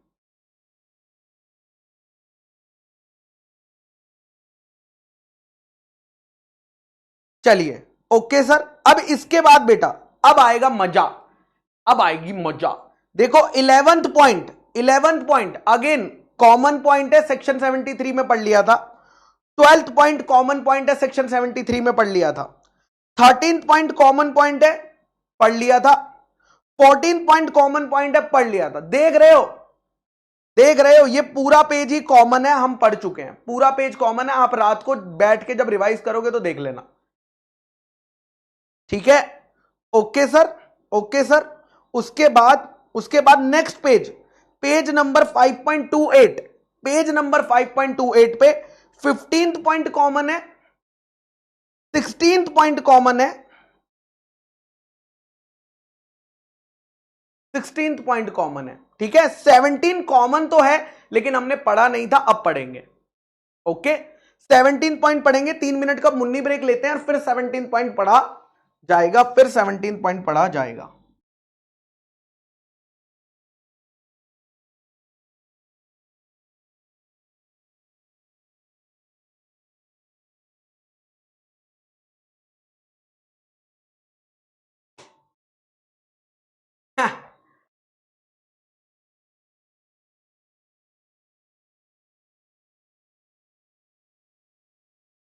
मैंने ये जिंदगानी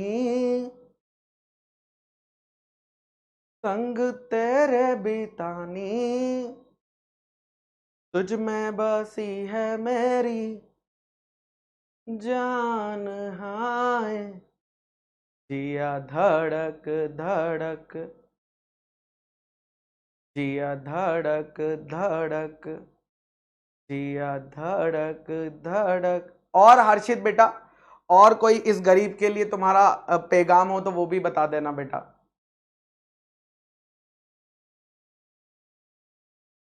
रेगुलर बैच भी डीप पढ़ाओ और रिवीजन वीडियो भी डीप पढ़ाओ। फिर वो रिवीजन वीडियो कैसी, बताओ बेटा हर्षित। रेगुलर बैच भी डीप में पढ़ाओ और रिवीजन वीडियो, तो इससे अच्छा तो मैं रेगुलर बैच की वीडियोस को ही मर्ज करके रिवीजन वीडियो डाल देता हूं। क्या बोलते हो हर्षित, बताओ बेटा।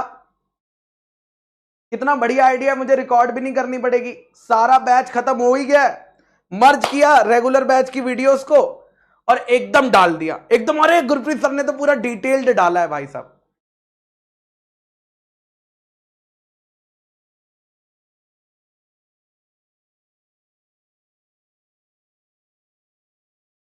यस अभिलाषा।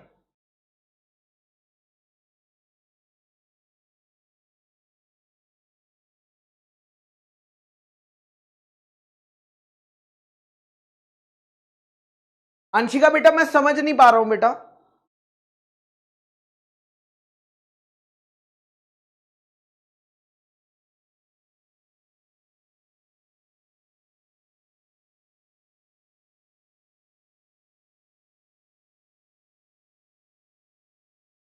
लाई ला लाई ला ला ला ला ला ला लाई ला लाई। कल का टेस्ट पेपर इजी था, चलो बढ़िया यार। सुरेखा मुझे अच्छा लगा। कितने बच्चों ने कल का टेस्ट पेपर सॉल्व किया है?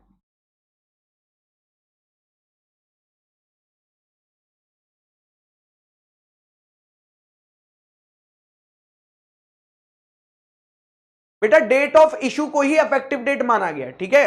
ओके दिशा, ठीक है इरफान बेटा कर दूंगा आज।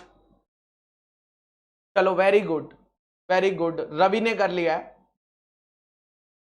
आदित्य ने कर लिया, नंदन ने कर लिया। सॉल्यूशन कब मिलेगा? आज आ जाना चाहिए, नोटिस सेक्शन में ही आएगा, जहां पर टेस्ट आता है वहीं पे सॉल्यूशन आता है।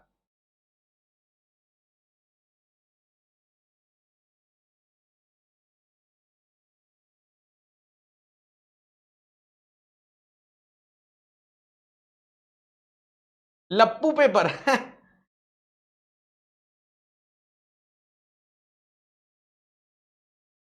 चलो वेरी गुड यार। हिमांशु बेटा डिपेंड करता है कि आपको, अगर आपका रिवीजन वीडियो से काम चल रहा है तो रिवीजन वीडियो देख लो, अगर लग रहा है कि नहीं रिवीजन वीडियो से काम नहीं चल रहा है तो रेगुलर वीडियो को 2x पे देख सकते हो, कोई दिक्कत नहीं है। डिपेंड्स अपॉन कि तुम्हारे पास टाइम कितना है, ठीक है। रिवीजन वीडियो तो हमने इसलिए बनाई हुई है ताकि तुम्हें जब भी चैप्टर देखो तो कुछ पता तो चले कि क्या बताया था।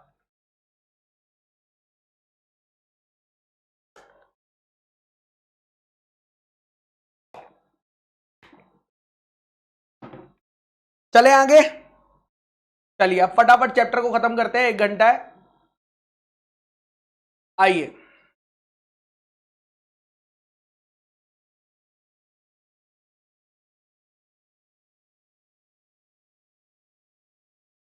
हाँ चलिए नेक्स्ट पॉइंट आता है बेटा, that is register of deposit. एक रजिस्टर बनाना पड़ेगा।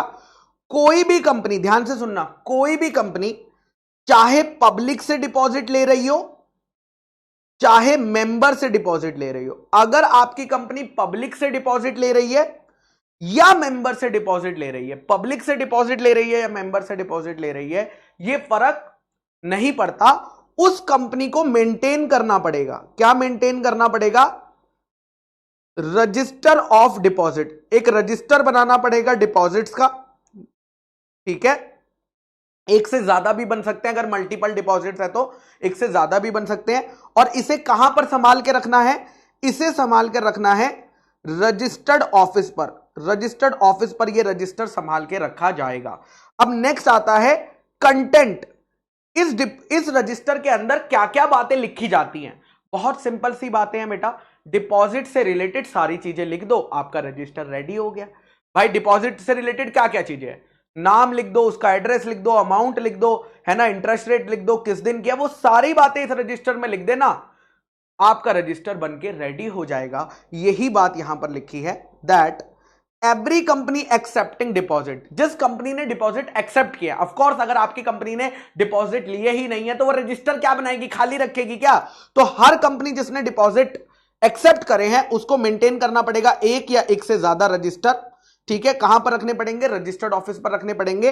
फॉलोइंग डिटेल्स, उसमें क्या क्या डालनी पड़ेगी? हर डिपॉजिटर का नाम लिखना पड़ेगा, हर डिपॉजिटर का एड्रेस, हर डिपॉजिटर का पैन, ठीक है।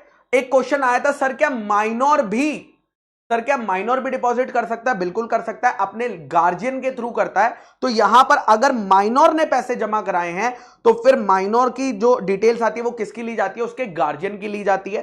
फिर हमने पढ़ा था कि आप नॉमिनी को अपॉइंट कर सकते हो, तो नॉमिनी की डिटेल आएगी, उसको जो हमने डिपॉजिट रिसीट इशू करी है उसका नंबर आएगा, हर डिपॉजिट की डेट, हर डिपॉजिट का अमाउंट आएगा, ठीक है। कितने ड्यूरेशन के लिए है और कौन सी तारीख को पैसा वापस करना है ये मेंशन होगा, रेट ऑफ इंटरेस्ट वो मेंशन होगा, due date of payment of interest mention होगी। फिर अगर उसने कोई इंस्ट्रक्शंस दिए हैं पेमेंट की इंटरेस्ट के लिए वो होगा। उसके बाद अगर टीडीएस, कई बार होता है कि इंटरेस्ट पर टीडीएस कटता है और कई बार होता है इंटरेस्ट पर टीडीएस नहीं कटता है। जब आप इनकम टैक्स में, अब पहले तो आपको टीडीएस जिसको हम बोलते हैं टैक्स डिडक्टेड एट सोर्स, ठीक है, टैक्स डिडक्टेड एट सोर्स, तो ये आपका एक इनकम टैक्स एक्ट के अंदर चैप्टर आएगा टीडीएस का, जो आपको Jasmeet sir, Lord justice sir पढ़ाएंगे। तो वो आपको बताएंगे कि कब टीडीएस कटता है और कब टीडीएस नहीं कटता। तो अगर कंपनी जो है टीडीएस नहीं काट रही है तो उस केस में वो उसकी भी डिटेल्स लिख कर रखती है, उसकी भी डिटेल्स लिख कर रखती है। फिर कौन सी तारीख को इंटरेस्ट पे किया जाएगा वो लिखा जाएगा। अगर आपने एसेट्स को गिरवी रखा है तो कौन कौन से एसेट पर चार्ज क्रिएट किया है वो लिखा जाएगा और अदर डिटेल्स लिखी जाएंगी। ये आपका कंटेंट है जो उस डिपॉजिट रजिस्टर में बनाया जाएगा, जो उस डिपॉजिट रजिस्टर में बनाया जाएगा। क्वेश्चन ये आता है कि इसमें एंट्री कितने दिन के अंदर होगी, ये जो एंट्रीज करी जा रही हैं ये कितने दिन के अंदर होगी। Again this is a MCQ. कोई भी एंट्री 7 दिन के अंदर होगी, बट 7 दिन कहां से गिनने हैं? जिस दिन डिपॉजिट एक्सेप्ट किया, नहीं, 7 दिन जिस दिन आपने कंपनी ने इशू करी क्या, रिसीट। जिस दिन कंपनी ने रिसीट इशू करी है उसके 7 दिन के अंदर एंट्री होगी, उसके 7 दिन के अंदर एंट्री होगी रजिस्टर के अंदर। रजिस्टर के अंदर ये एंट्री कौन करेगा? कंपनी का वॉचमैन, कंपनी का अकाउंटेंट कौन करेगा? तो बेटा ये एंट्री करेगा, ऑथेंटिकेट करेगा कंपनी का एक डायरेक्टर या कंपनी का सेक्रेटरी या कोई और ऑफिसर जिसे बोर्ड ऑफ डायरेक्टर ने इस चीज की अथॉरिटी दी है, वो इस रजिस्टर के अंदर एंट्री करेगा। और इस रजिस्टर को कितने साल के लिए संभाल के रखा जाएगा? कितने साल के लिए संभाल के रखा जाएगा? 8 साल के लिए संभाल कर रखा जाएगा। कितने साल के लिए? 8 साल। बट ये 8 साल कहां से काउंट होंगे? उस फाइनेंशियल ईयर से जहां पर लास्ट एंट्री करी गई थी रजिस्टर से। यानी आपको 8 सालों के लिए इसे संभाल के, परमानेंटली संभाल के नहीं रखा जाएगा, 8 सालों के लिए संभाल के रखा जाएगा। नेक्स्ट आता है बेटा pre mature repayment of deposit. ये कॉन्सेप्ट ध्यान से समझिएगा, बहुत बच्चे इसमें कंफ्यूज हो जाते हैं, इसलिए हम लोग डिटेल में जाएंगे। एक एक स्टेप को समझिएगा क्योंकि एग्जाम में मोस्टली चांसेस हैं कि आप इसे गलत कर सकते हैं। ठीक है, ओके सर। मान लीजिए ये नितिन सर है, ठीक है, नितिन सर, इन्होंने, अच्छा गोट लिख दूंगे, चलो ठीक, तुम्हारे कहने पे मैंने गोट लिख दिया, ठीक है, ओके सर। गोट नितिन सर ने कंपनी को 10 लाख रुपए डिपॉजिट दिए। कितने लाख रुपए डिपॉजिट दिए? 10 लाख रुपए डिपॉजिट दिए थे। कितने साल के लिए? अब मान लीजिए, क्या मैक्सिमम कितने सालों के लिए डिपॉजिट लिया जा सकता है? 3 सालों के लिए। तो क्या हर साल का डिपॉजिट सेम रहता है? नहीं। अगर कोई पर्सन ईयर 1 1 साल के लिए जमा कराएगा, अगर कोई पर्सन 1 साल के लिए जमा कराएगा तो उसे मान लीजिए मिल रहा है 9%। अगर कोई पर्सन 2 साल के लिए जमा कराएगा तो उसे मिल रहा है 10%। और अगर कोई पर्सन 3 साल के लिए जमा कराएगा तो उसे मिल रहा है 11%। उसे क्या मिल रहा है? 11% मिल रहा है। तो मुझे बताइए, पहले तो आपको यह भी समझाना पड़ेगा ये कैसे वर्क करता है। मान लीजिए मिस्टर ए ने 1 साल के लिए 9%, 1 साल के लिए पैसा जमा कराया 1 लाख रुपए, ठीक है, तो उसे कितना इंटरेस्ट मिलेगा बताइए? उसे इंटरेस्ट कितना मिलेगा कैलकुलेट करके बताइएगा। मिस्टर बी ने 2 साल के लिए जमा कराया 1 लाख रुपया, उसे कितना इंटरेस्ट मिलेगा वो बताएंगे। और मिस्टर सी ने, ठीक है, पहले तुम्हें ये कॉन्सेप्ट सिखाना पड़ेगा तब तुम जाके समझोगे। 3 साल 1 लाख रुपए जमा कराया तो उसे इंटरेस्ट कितना मिलेगा? उसे इंटरेस्ट कितना मिलेगा?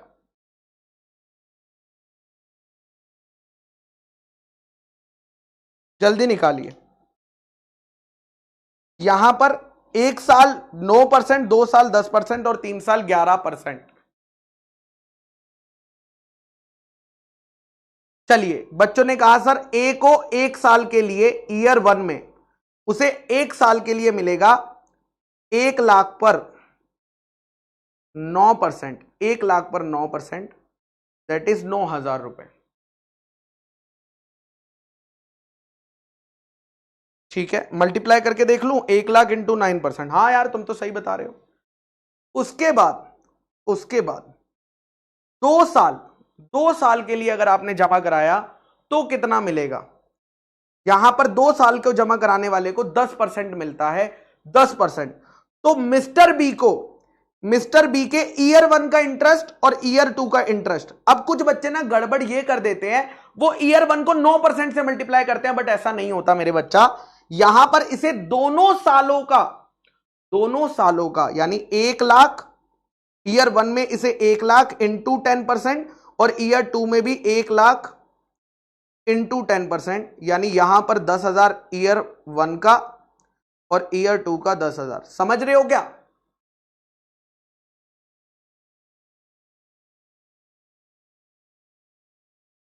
ठीक है, ओके सर। उसके बाद अगर मिस्टर सी ने 3 साल किया है तो 3 साल 11%, 3 साल 11%, तो तीनों साल 11% मिलेगा, इसीलिए तो कर रहा हूं। तो ईयर 1, ईयर 2, ईयर 3। ठीक है, तो यहां पर कोई टैक्स थोड़ी निकालने हैं, शुरू के 2.5 लाख पे इतना मिलेगा, उसके आगे हट, ऐसा नहीं बोल रहा है। ठीक है, okay sir. 1 lakh into 11%, 1 lakh into 11%, 1 lakh into 11%। ठीक है, कंपाउंड नहीं मिलेगा क्या राजीव? डिपेंड करता है बेटा टर्म्स एंड कंडीशन पर। Okay Rajeev, terms and condition पर डिपेंड करता है डीपीटी 1 में क्या लिखा हुआ है। ओके, अगर डीपीटी 1 में कंपाउंड लिखा है तो कंपाउंड होगा, अगर डीपीटी 1 में कंपाउंड नहीं लिखा है तो कंपाउंड नहीं होगा। मैंने नॉर्मल कैलकुलेशन करा है। ठीक है, सो वो चेंज हो सकता है, उससे कोई फर्क नहीं पड़ता। ठीक है, ओके सर। तो यहां पर 1 लाख इंटू 11%, 11,000, 11,000, 11,000। ओके ठीक है। इंटरेस्ट पे कब होगा सर? साल के एंड में होगा, डिपॉजिट एंड होने पे होगा, मंथली होगा, वो भी डीपीटी 1 में लिखा होता है, वो भी डीपीटी 1 में लिखा होगा। ठीक है, जब आप डिपॉजिट देते हो डीपीटी 1 में सब लिखा होता है कि इंटरेस्ट मंथली मिलेगा, क्वार्टरली मिलेगा, ईयरली मिलेगा, या इंटरेस्ट एंड होने पे मिलेगा, वो सब कुछ लिखा होता है। ओके सर, चलिए अब वापस से गोट पे आ जाते हैं, वापस से गोट पे आ जाते हैं, आइए कॉन्सेप्ट पर। ठीक है, क्या इंटरेस्ट रेट चेंज हो सकता है बेटा? नॉर्मली बढ़ा सकते हैं बट घटा नहीं सकते हैं, क्योंकि हमने पहले ही पढ़ा था टर्म्स एंड कंडीशन डिसएडवांटेजियस नहीं होनी चाहिए। ठीक है प्रशांत, चलिए, और कंपनी खुद से बढ़ाएगी क्यों? ओके सर, अब यहां पर इस कॉन्सेप्ट पे ध्यान देना, बेसिक कॉन्सेप्ट आपको पता चल गया है, बट प्लीज अब इस कॉन्सेप्ट पे ध्यान देना जो मैं बताने जा रहा हूं। मान लीजिए नितिन सर ने, ध्यान से सुनना, मान लीजिए नितिन सर ने 3 साल के लिए पैसा डिपॉजिट करा। कितने साल के लिए पैसा डिपॉजिट करा? Nitin sir deposited amount for 3 years. 3 years, ये आपको शुरू में ही बताना होता है एप्लीकेशन फॉर्म भरते हुए कि आप 1 साल के लिए जमा कराना चाहते हो, 2 साल के लिए जमा कराना चाहते हो, 3 साल के लिए। नितिन सर ने कहा मैं 3 साल के लिए जमा कराना चाहता हूं, मैं 3 साल के लिए जमा कराना चाहता हूं। ठीक है, अब यहां पर मैं 2-3 एग्जाम्पल लूंगा ताकि आपकी अंडरस्टैंडिंग क्लियर हो जाए एकदम। ओके, अब यहां पर क्या ऐसा हो सकता है कि नितिन सर को पैसे की जरूरत 3 साल कंप्लीट होने से पहले पड़ जाए, कि अब वो कह रहे हैं यार मुझे पैसों की एकदम अर्जेंट जरूरत आ गई है और अब मैं 3 साल तक वेट नहीं कर सकता। तो ऐसी नितिन सर को जरूरत आई और नितिन सर ने क्या किया? नितिन सर ने 3 साल का वेट नहीं करा। मान लीजिए उस टाइम पर हुए थे 2 साल कंप्लीट। कितने साल कंप्लीट हुए थे? 2 साल कंप्लीट हुए थे, 2 इयर्स कंप्लीट हुए थे। ठीक है, और नितिन सर कंपनी के पास चले गए कि हे कंपनी, मेरे 10 लाख रुपए वापस कर दो। इसे बोलते हैं प्री मैच्योर। प्री मैच्योर मतलब मैच्योरिटी आने से पहले ही अपना पैसा वापस मांगना। हे कंपनी, मुझे मेरे 10 लाख रुपए वापस दे दो। तो लॉ कहता है अगर कंपनी ऐसा कोई पर्सन आता है जो कि टाइम से पहले आ जाता है तो तुम्हें उसका पैसा वापस कर देना है, लेकिन यहां पर अब तुम्हें उसे इंटरेस्ट पे करना होगा 2 सालों का। तुम्हें उसे 10 लाख रुपए पे इंटरेस्ट पे करना होगा। कितना इंटरेस्ट पे करना होगा? 2 इयर्स का। यस और नो? 2 साल का इंटरेस्ट पे करना होगा ना उसे। क्वेश्चन ये है इसे इंटरेस्ट रेट कौन सा देंगे? सवाल क्या है, इसे इंटरेस्ट रेट कौन सा मिलेगा? 9% वाला, 10% वाला, या 11% वाला? कौन सा इंटरेस्ट रेट अब नितिन सर को दे? क्योंकि नितिन सर ने जब जमा कराया था तो उन्हें क्या किया था? 11% वाले के हिसाब से भरा था फॉर्म, लेकिन अब तो वो बीच में आ गए। ये तो हमने सोचा ही नहीं था कि वो बीच में आ जाएंगे। तो अब सवाल आता है कि यार इन्हें इंटरेस्ट कौन सा मिलना चाहिए? तो लॉ कहता है इनका टेन्योर कितना कंप्लीट हुआ है? इनका टेन्योर 2 साल कंप्लीट हुआ। 2 साल के हिसाब से इन्हें कितना इंटरेस्ट मिलना चाहिए? 2 साल के हिसाब से इन्हें कितना इंटरेस्ट मिलना चाहिए एज पर 2 ईयर्स, क्योंकि इन्हें 2 ईयर्स हो गए हैं तो इन्हें 2 साल के हिसाब से इंटरेस्ट मिलेगा 10% का, 10% का। अगर ये 2 साल के लिए जमा कराते तो इन्हें 10% का इंटरेस्ट मिलता, लेकिन लेकिन लेकिन लेकिन लॉ ने कहा रुक जाओ, अरे रुक तो जाओ, ओ भैया रुक जाओ रुक जाओ रुक जाओ रुक जाओ रुक जाओ, सुन लो सुन लो सुन लो। लॉ ने कहा कि इसमें से लेस कर देना पेनल्टी। कितनी पेनल्टी लेस कर देना? 1% की। ओ माय गॉड्स, यानी 2 साल पर उन्हें 10% का मिलता, लेकिन लॉ ने कहा जो भी इंटरेस्ट रेट तुमने निकाला है उसमें से क्या माइनस कर देना? 1% वापस कर देना, यानी इन्हें कितना मिलेगा? 9% मिलेगा। सो 9% इन्हें दिया जाएगा, 9% इन्हें दिया जाएगा।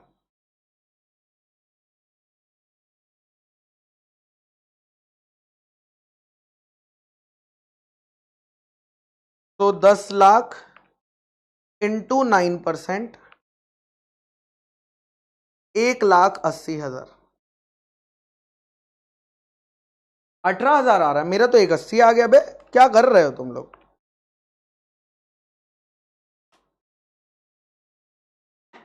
हाँ, अगर फ्रैक्शन हुआ तो क्या होगा? वेरी गुड, आइए फ्रैक्शन में आते हैं। चलो फ्रैक्शन में आते हैं। मान लीजिए अगर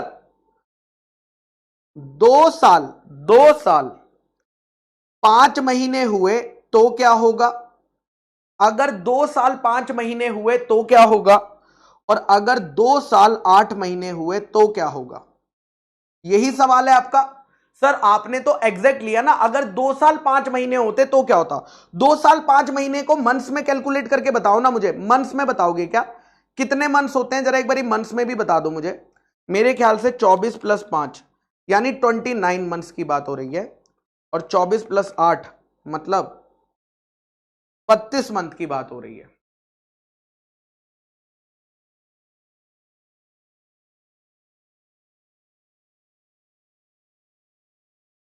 ठीक है, ओके सर। अब यहां पर मेरे बच्चा 10 लाख इंटू इंटरेस्ट, 10 लाख की जीरो कम लग रहे हैं मुझे, 10 लाख इंटू परसेंटेज अभी नहीं पता, परसेंटेज अभी हम निकालेंगे, परसेंटेज अभी हम निकालेंगे, इंटू इंटू इंटू 12 और 29 मंथ्स। ठीक है, ओके ओके, यस और नो। उसके बाद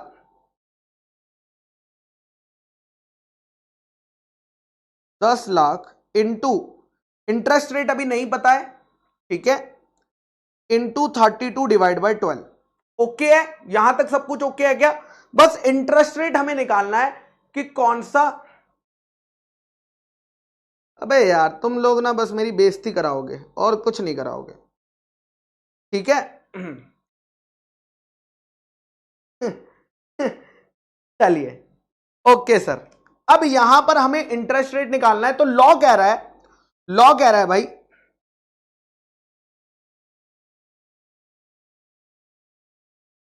चलिए लॉ कह रहा है भाई, यहां पर 2 साल 5 महीने हैं, 2 साल 5 महीने हैं।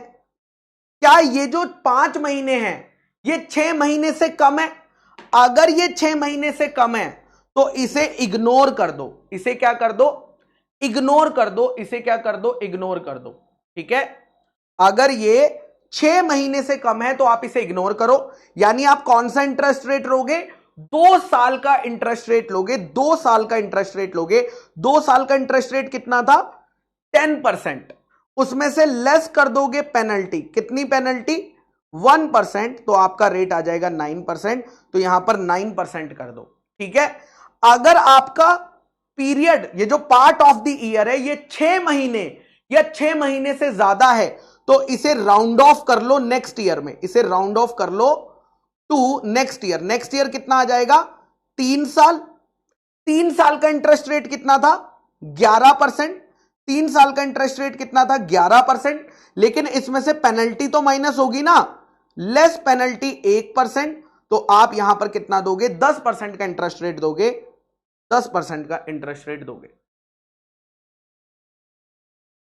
ठीक है, और अब अमाउंट आ जाएगा, कोई दिक्कत नहीं है, 10 लाख इंटू 9%।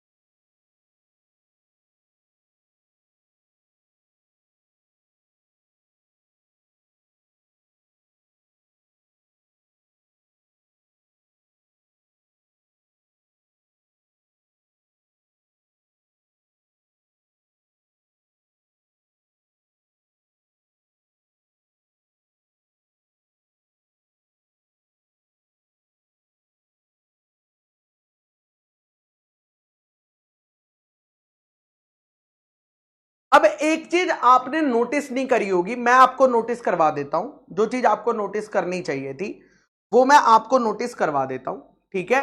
ओके सर, यहां पर अगर आप ध्यान से देखोगे, हमने ये जो राउंडिंग ऑफ करी है ना, ये जो हमने राउंडिंग ऑफ करी है, ये सिर्फ इंटरेस्ट रेट निकालने के लिए करी है। इंटरेस्ट रेट क्या आएगा उसके लिए राउंडिंग ऑफ करी है, लेकिन जो हमने इंटरेस्ट दिया है वो एक्चुअल पीरियड का दिया है। क्या आपने ये चीज नोटिस करी?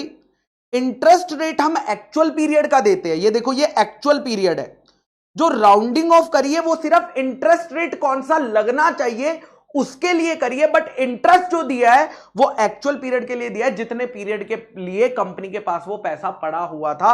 और यही बात यहां पर लिखी है कि after the expiry of 6 month, यानी आप पैसा वापस ले सकते हो, लेकिन कम से कम 6 महीने तो हो जाने चाहिए, 6 महीने बाद ही जाकर आप अपना पैसा वापस मांग सकते हो, but before the actual date of maturity. ठीक है, मैच्योरिटी से पहले अगर डिपॉजिटर कह रहा है कि मेरा पैसा दे दो, तो हम 1% कम कर देंगे, हम 1% कम कर देंगे जो उसे पे होने वाला था एक्चुअल पीरियड के लिए। लेकिन ध्यान रखना, अगर पीरियड लेस देन 6 मंथ का है, लेस देन 6 मंथ का है तो उसे इग्नोर कर देना। अगर 6 मंथ या ज्यादा का है तो उसे 1 ईयर कर लेना, उसे 1 ईयर कंसीडर कर लेना राउंडिंग ऑफ पर्पस के लिए। और नेक्स्ट पॉइंट आता है कि 1% पेनल्टी, ये जो 1% पेनल्टी लग रही है ये 2 केसेस में नहीं लगेगी। 2 केसेस में आपको 1% माइनस करने की जरूरत नहीं है। कौन से 2 केसेस में? अगर कंपनी खुद से पैसा वापस कर रही है, अगर कंपनी खुद से पैसा वापस कर रही है तो क्या आप पेनल्टी लोगे, पेनल्टी कटवाओगे? नहीं। अरे कंपनी पैसा वापस कर रही है तो भैया उस केस में किस बात की पेनल्टी? और अगर कॉन्स्टिट्यूशन ऑफ इंडिया के अंदर इमरजेंसी सिचुएशन आ जाती है, और इमरजेंसी सिचुएशन में सबसे ज्यादा फर्क किसको पड़ता है? हमारी फोर्सेस को। कौन सी? Naval forces, air forces, military forces को सबसे ज्यादा फर्क पड़ता है। तो इमरजेंसी के केस में अगर कंपनी इन्हें पहले पैसा वापस कर रही है, इन्हें या इनकी फैमिली को, तो उस केस में भी पेनल्टी काटी नहीं जाएगी, उस केस में भी पेनल्टी काटी नहीं जाएगी। अब आपका क्वेश्चन ये आएगा, सर कंपनी खुद से पैसा क्यों वापस कर रही होगी? क्या रीजन हो सकता है कंपनी के पैसा वापस करने का? देखो आप जानते हो कि कंपनी नॉर्मली 35% तक डिपॉजिट ले सकती है, 35% तक डिपॉजिट्स ले सकती है। अगर गलती से कंपनी ने 35% से ज्यादा डिपॉजिट ले लिए तो ये जो एक्सेस अमाउंट है क्या कंपनी को वापस करना पड़ता होगा कि नहीं? अरे तुम्हें तो 35% तक बोला था, तुमने तो 40% ले लिया। तो उस केस में कंपनी अपनी लिमिट के अंदर आने के लिए एक्सेस डिपॉजिट्स को वापस करती है समय से पहले, और उस पर 1% पेनल्टी कट नहीं होती है। यही बात इन 2 केसेस में लिखा है। Reduction of rate of interest, यानी जो 1% कम हो रहा है ये अप्लाई नहीं होगा। किस पर अप्लाई नहीं होगा? अगर डिपॉजिट आप पहले ही वापस दे रही है। कौन? कंपनी वापस दे रही है। क्यों वापस दे रही है? ताकि उसका टोटल अमाउंट लिमिट में आ जाए। टोटल अमाउंट जो भी उसको लिमिट एप्लीकेबल थी, 25%, 35%, जो भी लिमिट एप्लीकेबल थी उस लिमिट में आ जाए। या अगर डिपॉजिट वापस किए जा रहे हैं क्योंकि इमरजेंसी आ गई है, वॉर रिस्क हो गया है, और किसको दिए जा रहे हैं? नेवल को, मिलिट्री को और एयर फोर्सेस को, या उनकी फैमिली को during the period of emergency, तो उन पर भी पेनल्टी काटी नहीं जाएगी, उन पर भी पेनल्टी काटी नहीं जाएगी।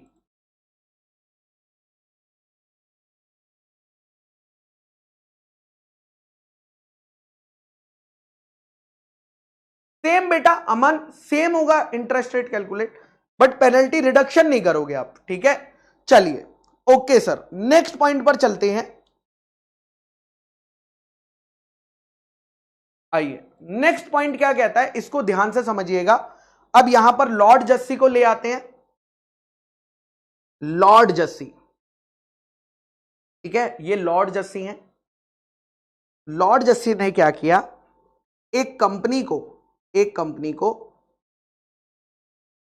2 साल के लिए डिपॉजिट कराया। अब ध्यान से सुनना, year 1 year 2, year 1 year 2 company ने स्कीम निकाली थी। उस टाइम पे स्कीम थी, जो 1 साल के लिए जमा कराता था उसे, वे क्या हो रहा है ये, जो 1 साल के लिए जमा कराता था उसे 7%, और जो 2 साल के लिए जमा कराता था, ये स्कीम कब आई होगी, ये स्कीम आई होगी यहां पर कंपनी ने कहा अगर 1 साल के लिए जमा कराओगे डिपॉजिट तो आपको मिलेंगे 7%, और 2 साल के लिए जमा कराओगे तो मिलेगा 7.5%। तो जसमीत सर ने अपना 1 करोड़ रुपया, जसमीत सर ने अपना 1 करोड़ रुपया 2 साल के लिए जमा करा दिया। मतलब उन्हें कितना इंटरेस्ट मिलेगा, ईयर 1 में 7.5% और ईयर 2 में 7.5%। लेकिन कंपनी यहां पर एक न्यू डिपॉजिट स्कीम लेकर आई। क्या लेकर आई, न्यू डिपॉजिट स्कीम। उसमें कंपनी ने क्या कहा, अगर आप 1 साल के लिए जमा कराओगे तो 8%, 2 साल के लिए जमा कराओगे तो 9%, और 3 साल के लिए जमा कराओगे तो 10%। अब मुझे बताओ, जैसे ही जसमीत सर ये स्कीम पढ़ेंगे उनके दिमाग में क्या आइडिया आएगा, उनके दिमाग में क्या आइडिया आएगा जैसे ही वो पढ़ेंगे कि यार ये नई स्कीम, अभी ईयर 1 कंप्लीट हुआ था, उन्हें 7.5% मिल चुका है, लेकिन अभी दूसरा ईयर बाकी था, तो नितिन सर कह रहा हूं, जसमीत सर ने कहा अबे यार नई वाली स्कीम ज्यादा फायदेमंद है। वो कंपनी के पास पहुंच गए, यहीं पर कंपनी के पास पहुंच गए, यहां पर वो कंपनी के पास पहुंचे। कंपनी सुनो, ये जो मैंने तुम्हें पैसा दिया हुआ है ना 1 करोड़, कह रही हाँ दिया हुआ है, इसको तुम रिन्यू कर दो, कंपनी कह रही है रिन्यू तो तब होता है जब मैच्योर होता है। अभी तो आपकी मैच्योरिटी डेट तो यहां पर है, आपकी मैच्योरिटी डेट कहां है, यहां पर है। अभी तो 1 साल बाकी है सर, अभी तो सर 1 साल बाकी है सर, 1 साल बाकी है, अभी कैसे रिन्यू कर दो। वो कह रहा है देखो आप प्लीज रिन्यू कर दीजिए, और क्या करिए मैं बता रहा हूं आपको, आप यहां से अगले 3 सालों के लिए रिन्यू कर दीजिए, अगले 3 सालों के लिए रिन्यू कर दीजिए, अगले 3। रवि बेटा ईयर 1 में 7% है ना, अबे कद्दू बच्चे, जब 2 साल के लिए जमा कराएंगे तो जसमीत सर को ईयर 1 में भी 7.5% मिलेगा और ईयर 2 में भी 7.5% मिलेगा। यही बात तो इन 3 एग्जाम्पल में समझाई थी कि अगर आप 2 साल के लिए जमा करा रहे हो तो यहां पर जसमीत सर को यहां भी 7.5% है और यहां भी 7.5% है, ठीक है। ओके, तो जसमीत सर कह रहे हैं सुनो सुनो सुनो सुनो, क्या करो तुम रिन्यू कर दो। कितने पीरियड के लिए रिन्यू कर दो, 3 साल के लिए मैं रिन्यू करा देता हूं। 3 साल के हिसाब से मुझे कितना मिलेगा, यहां से 1 2 3, यहां अब मुझे 10% 10% 10% दे दो, 10% 10% 10% दे दो। तो लॉ कह रहा है आप ऐसा कर सकते हो, लॉ कह रहा है आप ऐसा कर सकते हैं, आप ऐसा कर सकते हैं। लेकिन यहां पर ना आप ऊपर वाले में डिफरेंस समझो, ऊपर वाले में नितिन सर अपना पैसा लेकर जा रहे थे, क्या जसमीत सर यहां पर कंपनी से अपना पैसा वापस ले रहे हैं कि नहीं, यहां पर बस वो कह रहे हैं कि मेरे को ना न्यू स्कीम में डाल दो और लंबे समय के लिए मेरा पैसा रख लो, लेकिन मुझे इंटरेस्ट रेट नए वाला दे दो। तो कंपनी की जेब से पैसा नहीं गया, जसमीत सर ने जो कंपनी को 1 करोड़ दिया हुआ है वो कंपनी के पास ही है, बस उसका पीरियड उन्होंने एक्सटेंड करा दिया। और उसका पीरियड वो क्यों एक्सटेंड करवा रहे हैं, ताकि उन्हें पुराने रेट्स की जगह नया रेट ऑफ इंटरेस्ट मिले, इसीलिए वो करा रहे हैं। तो लॉ कह रहा है आप ऐसा कर सकते हैं, आप ऐसा कर सकते हैं। तो in case of a depositor, अगर डिपॉजिटर चाहता है हायर रेट ऑफ इंटरेस्ट कमाना, जसमीत सर कह रहे हैं 7.5 में मजा नहीं आ रहा भाई, 10% में मजा आएगा, और वो डिपॉजिट को रिन्यू कराना चाहते हैं, कब? मैच्योरिटी डेट पर रिन्यू करवा रहे हैं या उससे पहले? Before its maturity date. अभी मैच्योरिटी डेट आई नहीं है, पहले ही कंपनी के पास पहुंच गए, हे कंपनी प्लीज इसे रिन्यू कर दो, तो कंपनी जसमीत सर को हायर रेट ऑफ इंटरेस्ट देगी, यानी नया रेट ऑफ इंटरेस्ट देगी, लेकिन कब? अगर जसमीत सर ने जो रिन्यूअल कराया है वो लोंगर देन अनएक्सपायर्ड पीरियड है। उनका अनएक्सपायर्ड पीरियड कितना बचा हुआ था? 1 साल बचा हुआ था। तो अगर जसमीत सर 1 साल से ज्यादा के लिए रिन्यू करवाते हैं तो उन्हें नया पीरियड मिलेगा, उन्हें नया रेट ऑफ इंटरेस्ट दिया जाएगा, नया रेट ऑफ इंटरेस्ट दिया जाएगा। बाकी ये सारे पॉइंट्स बेटा इस पेज पर 5.30 पर जितने भी पॉइंट्स हैं वो ऑलरेडी कवर्ड है, वो ऑलरेडी कवर्ड है।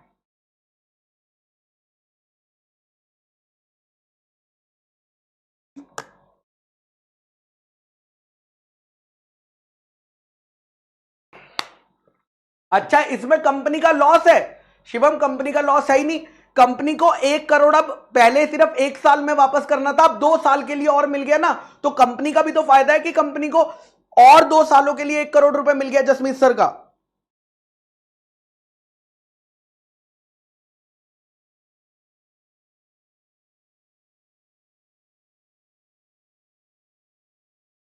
चलिए, तो ये सारे कॉमन पॉइंट्स हैं। इसके बाद लास्ट पॉइंट पे चलते हैं। चिराग बेटा 7.5%, ठीक है।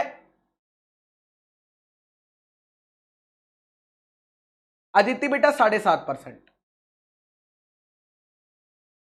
यस अभिलाषा। चलिए आ जाइए, वापस आ जाइए। अब इतने सारे आपने देखा कि सेक्शन 73 में जो हमने इतने सारे पॉइंट्स पढ़े थे, इतने सारे पॉइंट्स पढ़े थे, वो सेक्शन 76 के अंदर सेम एप्लीकेबल है। ऐसा क्यों सेम एप्लीकेबल है? बिकॉज लॉ में लिखा हुआ है, लॉ में क्लियरली मेंशन है कि सेक्शन 73 और 74 के जो भी प्रोविजन है, जो भी प्रोविजन है वो मुतातिस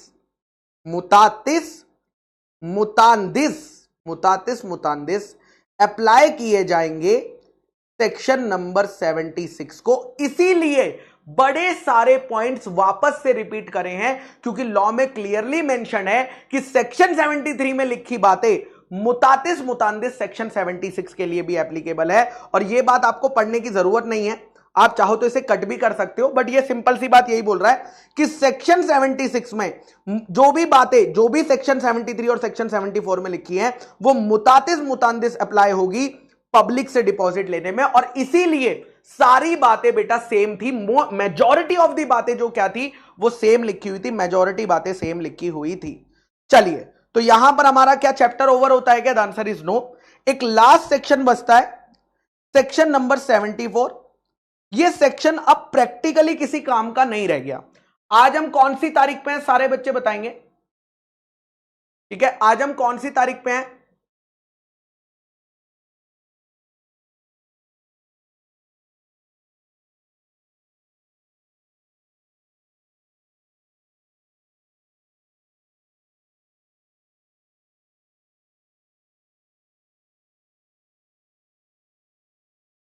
चलिए, ये प्रैक्टिकली सेक्शन खत्म हो चुका है, बट किताब में है, लॉ में भी अभी भी है।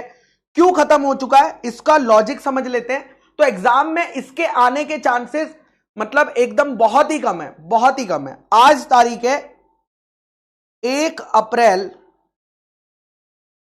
2024, 1 अप्रैल 2024, ठीक है। ओके सर, अब ये जो प्रोविजन था ना, ये प्रोविजन है ट्रांजिशन प्रोविजन। क्या हुआ था ध्यान से सुनना। 1 अप्रैल आज से 2014 को, 1 अप्रैल 2014 को कंपनीज एक्ट 2013 के, कंपनीज एक्ट 2013 के सेक्शन नंबर 73, 74, 75, 76, 76 ए बाद में आया था बट लिख लेते हैं, छोड़ो लिखते नहीं है फिर। 76 एप्लीकेबल कर दिया गया, एप्लीकेबल कर दिया गया। सारे बच्चे बताओ 1 अप्रैल 2014 से पहले कौन से प्रोविजन लगते होंगे डिपॉजिट लेने के लिए? कौन से प्रोविजन लगते होंगे? 1 अप्रैल 2014 से पहले प्रोविजन लगा करते थे कंपनीज एक्ट 1956 के, कंपनीज एक्ट 1956 के। और वहां पर बेटा ये सब बातें नहीं थी कि 3 साल के लिए डिपॉजिट ले सकते हो। ये सारी बातें कब आई? कंपनीज एक्ट 2013 के अंदर आई, कंपनीज एक्ट 2013 के अंदर आई। अब एक एग्जांपल लेते हैं, एक एग्जांपल देखना। मान लीजिए 1 अप्रैल 2013 को, 1 अप्रैल 2013 को एक कंपनी है जिसने 5 साल के लिए डिपॉजिट लिया। कितने साल के लिए डिपॉजिट लिया? 5 साल के लिए। अरे सर 5 साल के लिए तो ले ही नहीं सकते ना। अरे भाई कंपनीज एक्ट 1956 की बात कर रहा हूं। उस टाइम पे कंपनीज एक्ट 2013 नहीं आए थे, ठीक है। यहां पर कंपनीज एक्ट 2013 यहां पर आया, यहां पर आया, यहां पर कंपनीज एक्ट 2013 के डिपॉजिट्स के प्रोविजन लागू करे गए, ठीक है। अब यहां पर इसने 5 साल के लिए लिए, मतलब कब तक 5 साल कंप्लीट होंगे? ईयर 1, फिर यहां पर 31 मार्च 15, ईयर 2, ईयर 3 31 मार्च 16, एक तो जगह ही नहीं बची यार, 31 मार्च 17 और 31 मार्च 18, ठीक है। Year 4, year 5। अब हुआ क्या? अब हुआ क्या? प्रॉब्लम समझो, प्रॉब्लम फील करोगे तो सॉल्यूशन समझ पाओगे और यह भी समझ पाओगे कि अब यह सेक्शन क्यों खराब हो गया, ठीक है। अब हुआ क्या? यहां से कंपनीज एक्ट आ गया। कंपनीज एक्ट कह रहा है कि मैक्सिमम पीरियड सिर्फ 36 मंथ हो सकता है, यानी 3 इयर्स, 3 साल से ज्यादा के तुम ले ही नहीं सकते हो, 3 साल से ज्यादा के तुम ले ही नहीं सकते हो। अब 3 साल से ज्यादा के लिए हम ले नहीं सकते हैं, तो लॉ कह रहा है अब क्या होगा? ये पुराने डिपॉजिट्स का क्या करूं? ये पुराने डिपॉजिट्स का क्या करूं जो अभी तक रीपे नहीं हुए? तो लॉ ने कहा सबसे पहला एक्शन, सबसे पहला स्टेप नंबर 1, इस कंपनी को आरओसी को पुराने डिपॉजिट्स के बारे में बताना पड़ेगा। किसके बारे में बताना पड़ेगा? पुराने डिपॉजिट्स के बारे में बताना पड़ेगा कि कौन कौन से ऐसे डिपॉजिट्स हैं जो पुराने कंपनीज एक्ट के अंदर लिए गए थे बट अभी तक पैसा पे नहीं हुआ है। आरओसी को बताना पड़ेगा। बता दिया? बता दिया। स्टेप नंबर 2, कंपनी को इन्हें करना पड़ेगा रीपे। बट क्वेश्चन आता है कब करेंगे रीपे? यहां पर रीपे की डेट क्या आ रही है? 31 मार्च 18 आ रही है। लॉ कहता है नहीं, लॉ कहता है तुम्हारी मैच्योरिटी डेट क्या आ रही है? तुम्हारी मैच्योरिटी डेट क्या आ रही है? तुम्हारी मैच्योरिटी डेट आ रही है 31 मार्च 18।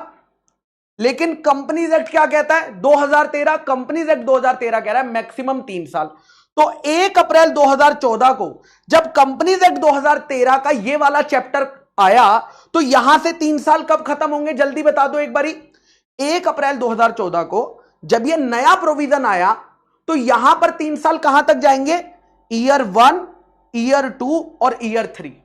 ईयर 1, ईयर 2, ईयर 3, मतलब 3 इयर्स फ्रॉम 1 अप्रैल 2014, ठीक है। कितना आएगा? 31 मार्च 2017। बस 16 कैसे आएगा यार? मेरे दोस्त 1 अप्रैल से काउंट कर रहे हैं ना, गलत कर दिया है क्या मैंने भी? 14 के बाद 15 के बाद 16, ईयर 1, ईयर 2, ईयर 3, ठीक है। Okay sir.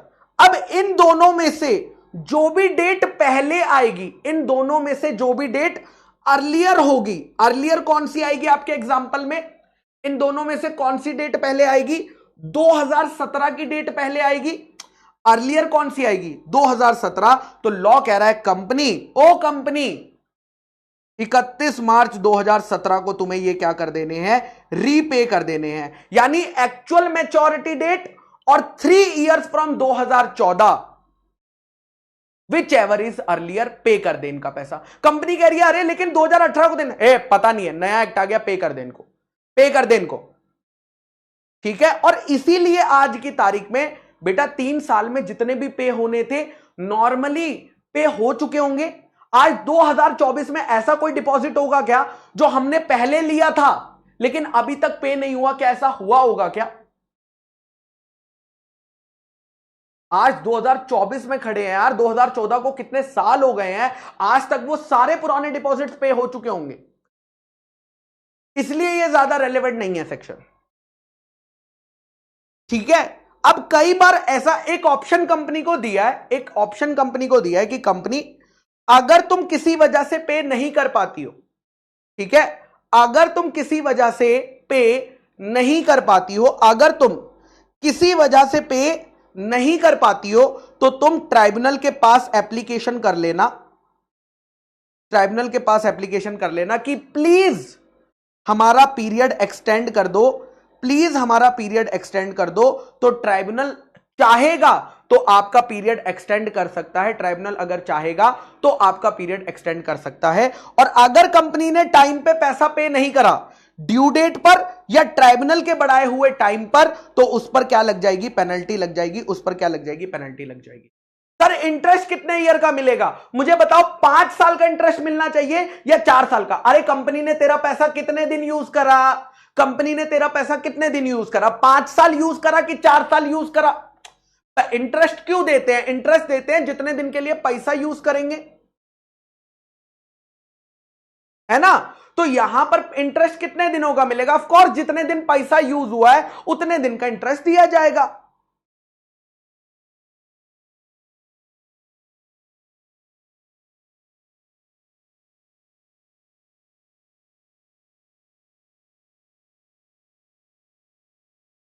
ठीक है, सो यही बात यहां पर लिखी हुई है, देखो मैं फटाक से पढ़ देता हूं और चैप्टर ओवर।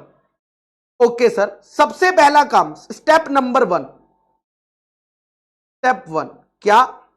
सेक्शन 74 कहता है अगर कोई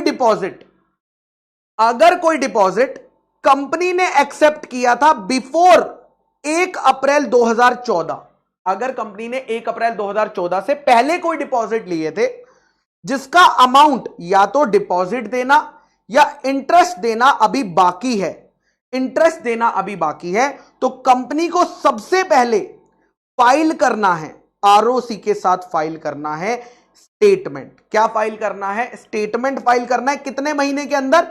3 महीने के अंदर। अब ये 3 महीने कमेंसमेंट से होंगे, यानी 1 अप्रैल 2014 या पेमेंट से। ठीक है, 3 महीने के अंदर फाइल कर देनी है और उन्हें बता देना है कि कब कब पैसा देना है, कब कब पैसा देना है। स्टेप 2 कह रहा है रीपे करना। पैसा वापस कब देना है?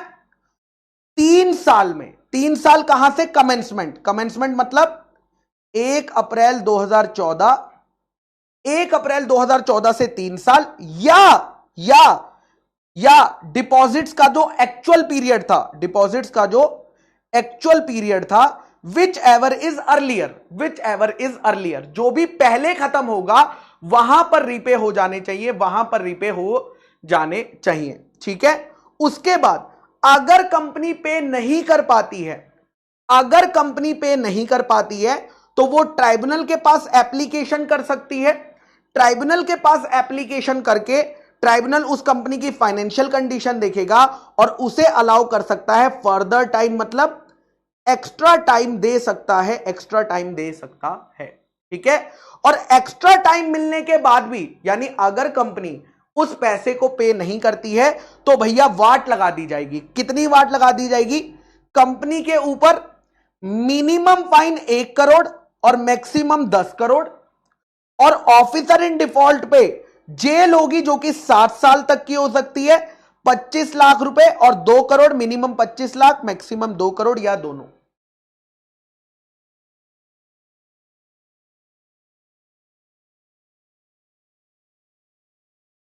अभिलाषा बेटा मैं तुम्हारा पॉइंट नहीं समझा, एक बारी दोबारा बताओ ना। ठीक है, चलिए ओके सर, ये पॉइंट खुद से रीड कर लीजिए और मुझे बताइए आपको समझा या नहीं समझा, समझा कि नहीं समझा।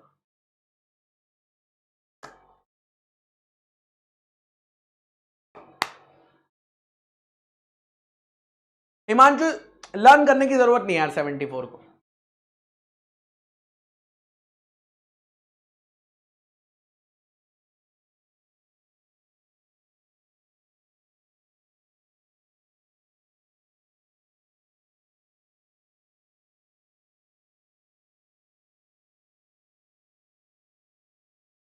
साइड हो जाऊं?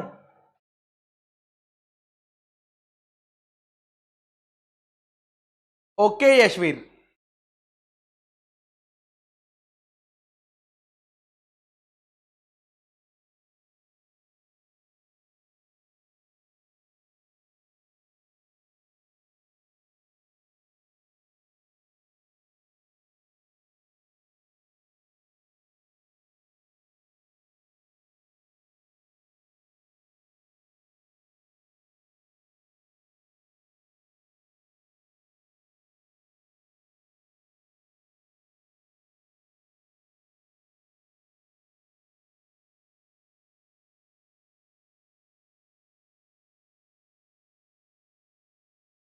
बलराम बेटा जिस दिन से वो ड्यू हुए हैं, जिस दिन उसकी ड्यू डेट है वहां से 3 महीने, ठीक है बलराम। चलिए इस पॉइंट को भी मैं एक बार ही बता देता हूं। ये पॉइंट सिर्फ इतना कह रहा है, ये पॉइंट सिर्फ, अबे कहां चला गया, ये पॉइंट सिर्फ ये कह रहा है कि मान लीजिए एक कंपनी है, ठीक है, एक कंपनी है, deposit rules, deposit rules, deposit rules इस कंपनी को एप्लीकेबल है या नहीं है, एप्लीकेबल है या नहीं है। अगर ये क्वेश्चन आता है, अगर ये क्वेश्चन आता है तो इस क्वेश्चन का आंसर कौन देगा? इस क्वेश्चन का आंसर सेंट्रल गवर्नमेंट देगी। लेकिन सेंट्रल गवर्नमेंट खुद से ही आंसर नहीं देगी, पहले वो कंसल्ट करेगी, बात करेगी। किससे बात करेगी? आरबीआई से बात करेगी और उसके बाद आंसर देगी, उसके बाद आंसर देगी।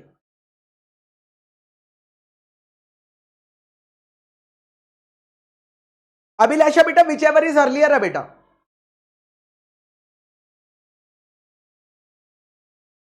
ठीक है, ओके सर। चलिए होमवर्क दे देते हैं भैया। लास्ट होमवर्क क्या दिया था, एक बार याद दिला दीजिए भैया, लास्ट होमवर्क। नहीं सर हम नहीं दिलाएंगे, भाई तुम तो बड़े खतरनाक बच्चे हो बे। चलो मैं ही देख लेता हूं। 9-10 है ना, 9-10 दिया था लास्ट, मेरे ख्याल से आज ये चैप्टर खत्म कर देंगे हम, प्रोस्पेक्टस वाला। न न न न न न न न न न देखा जो तुझे यार दिल में बजी गिटार, आ रहा आ रहा कैसा ये मजा रे, छा रहा जीने का। चलिए ठीक है,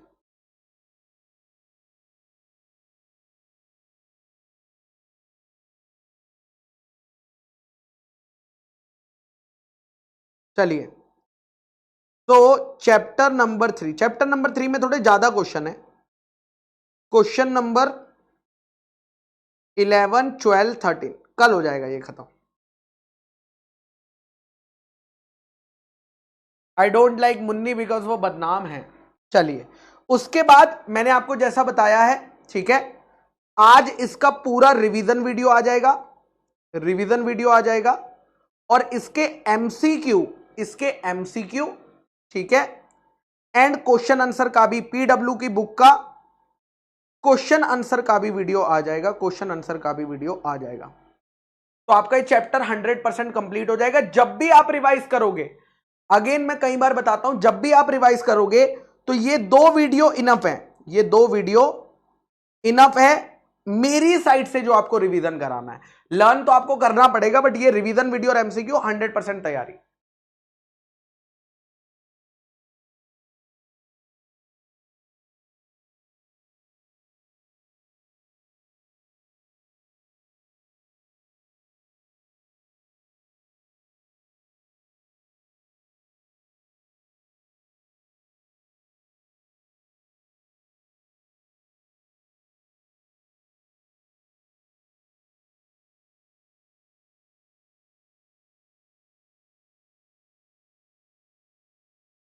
चलिए okay, tata, bye bye. Answer की बेटा नॉर्मली मंडे को आ जाती है, मैं चेक करवा लेता हूं। Next chapter registration of charges, छोटा चैप्टर है, 2 लेक्चर या 3 लेक्चर में खत्म हो जाएगा।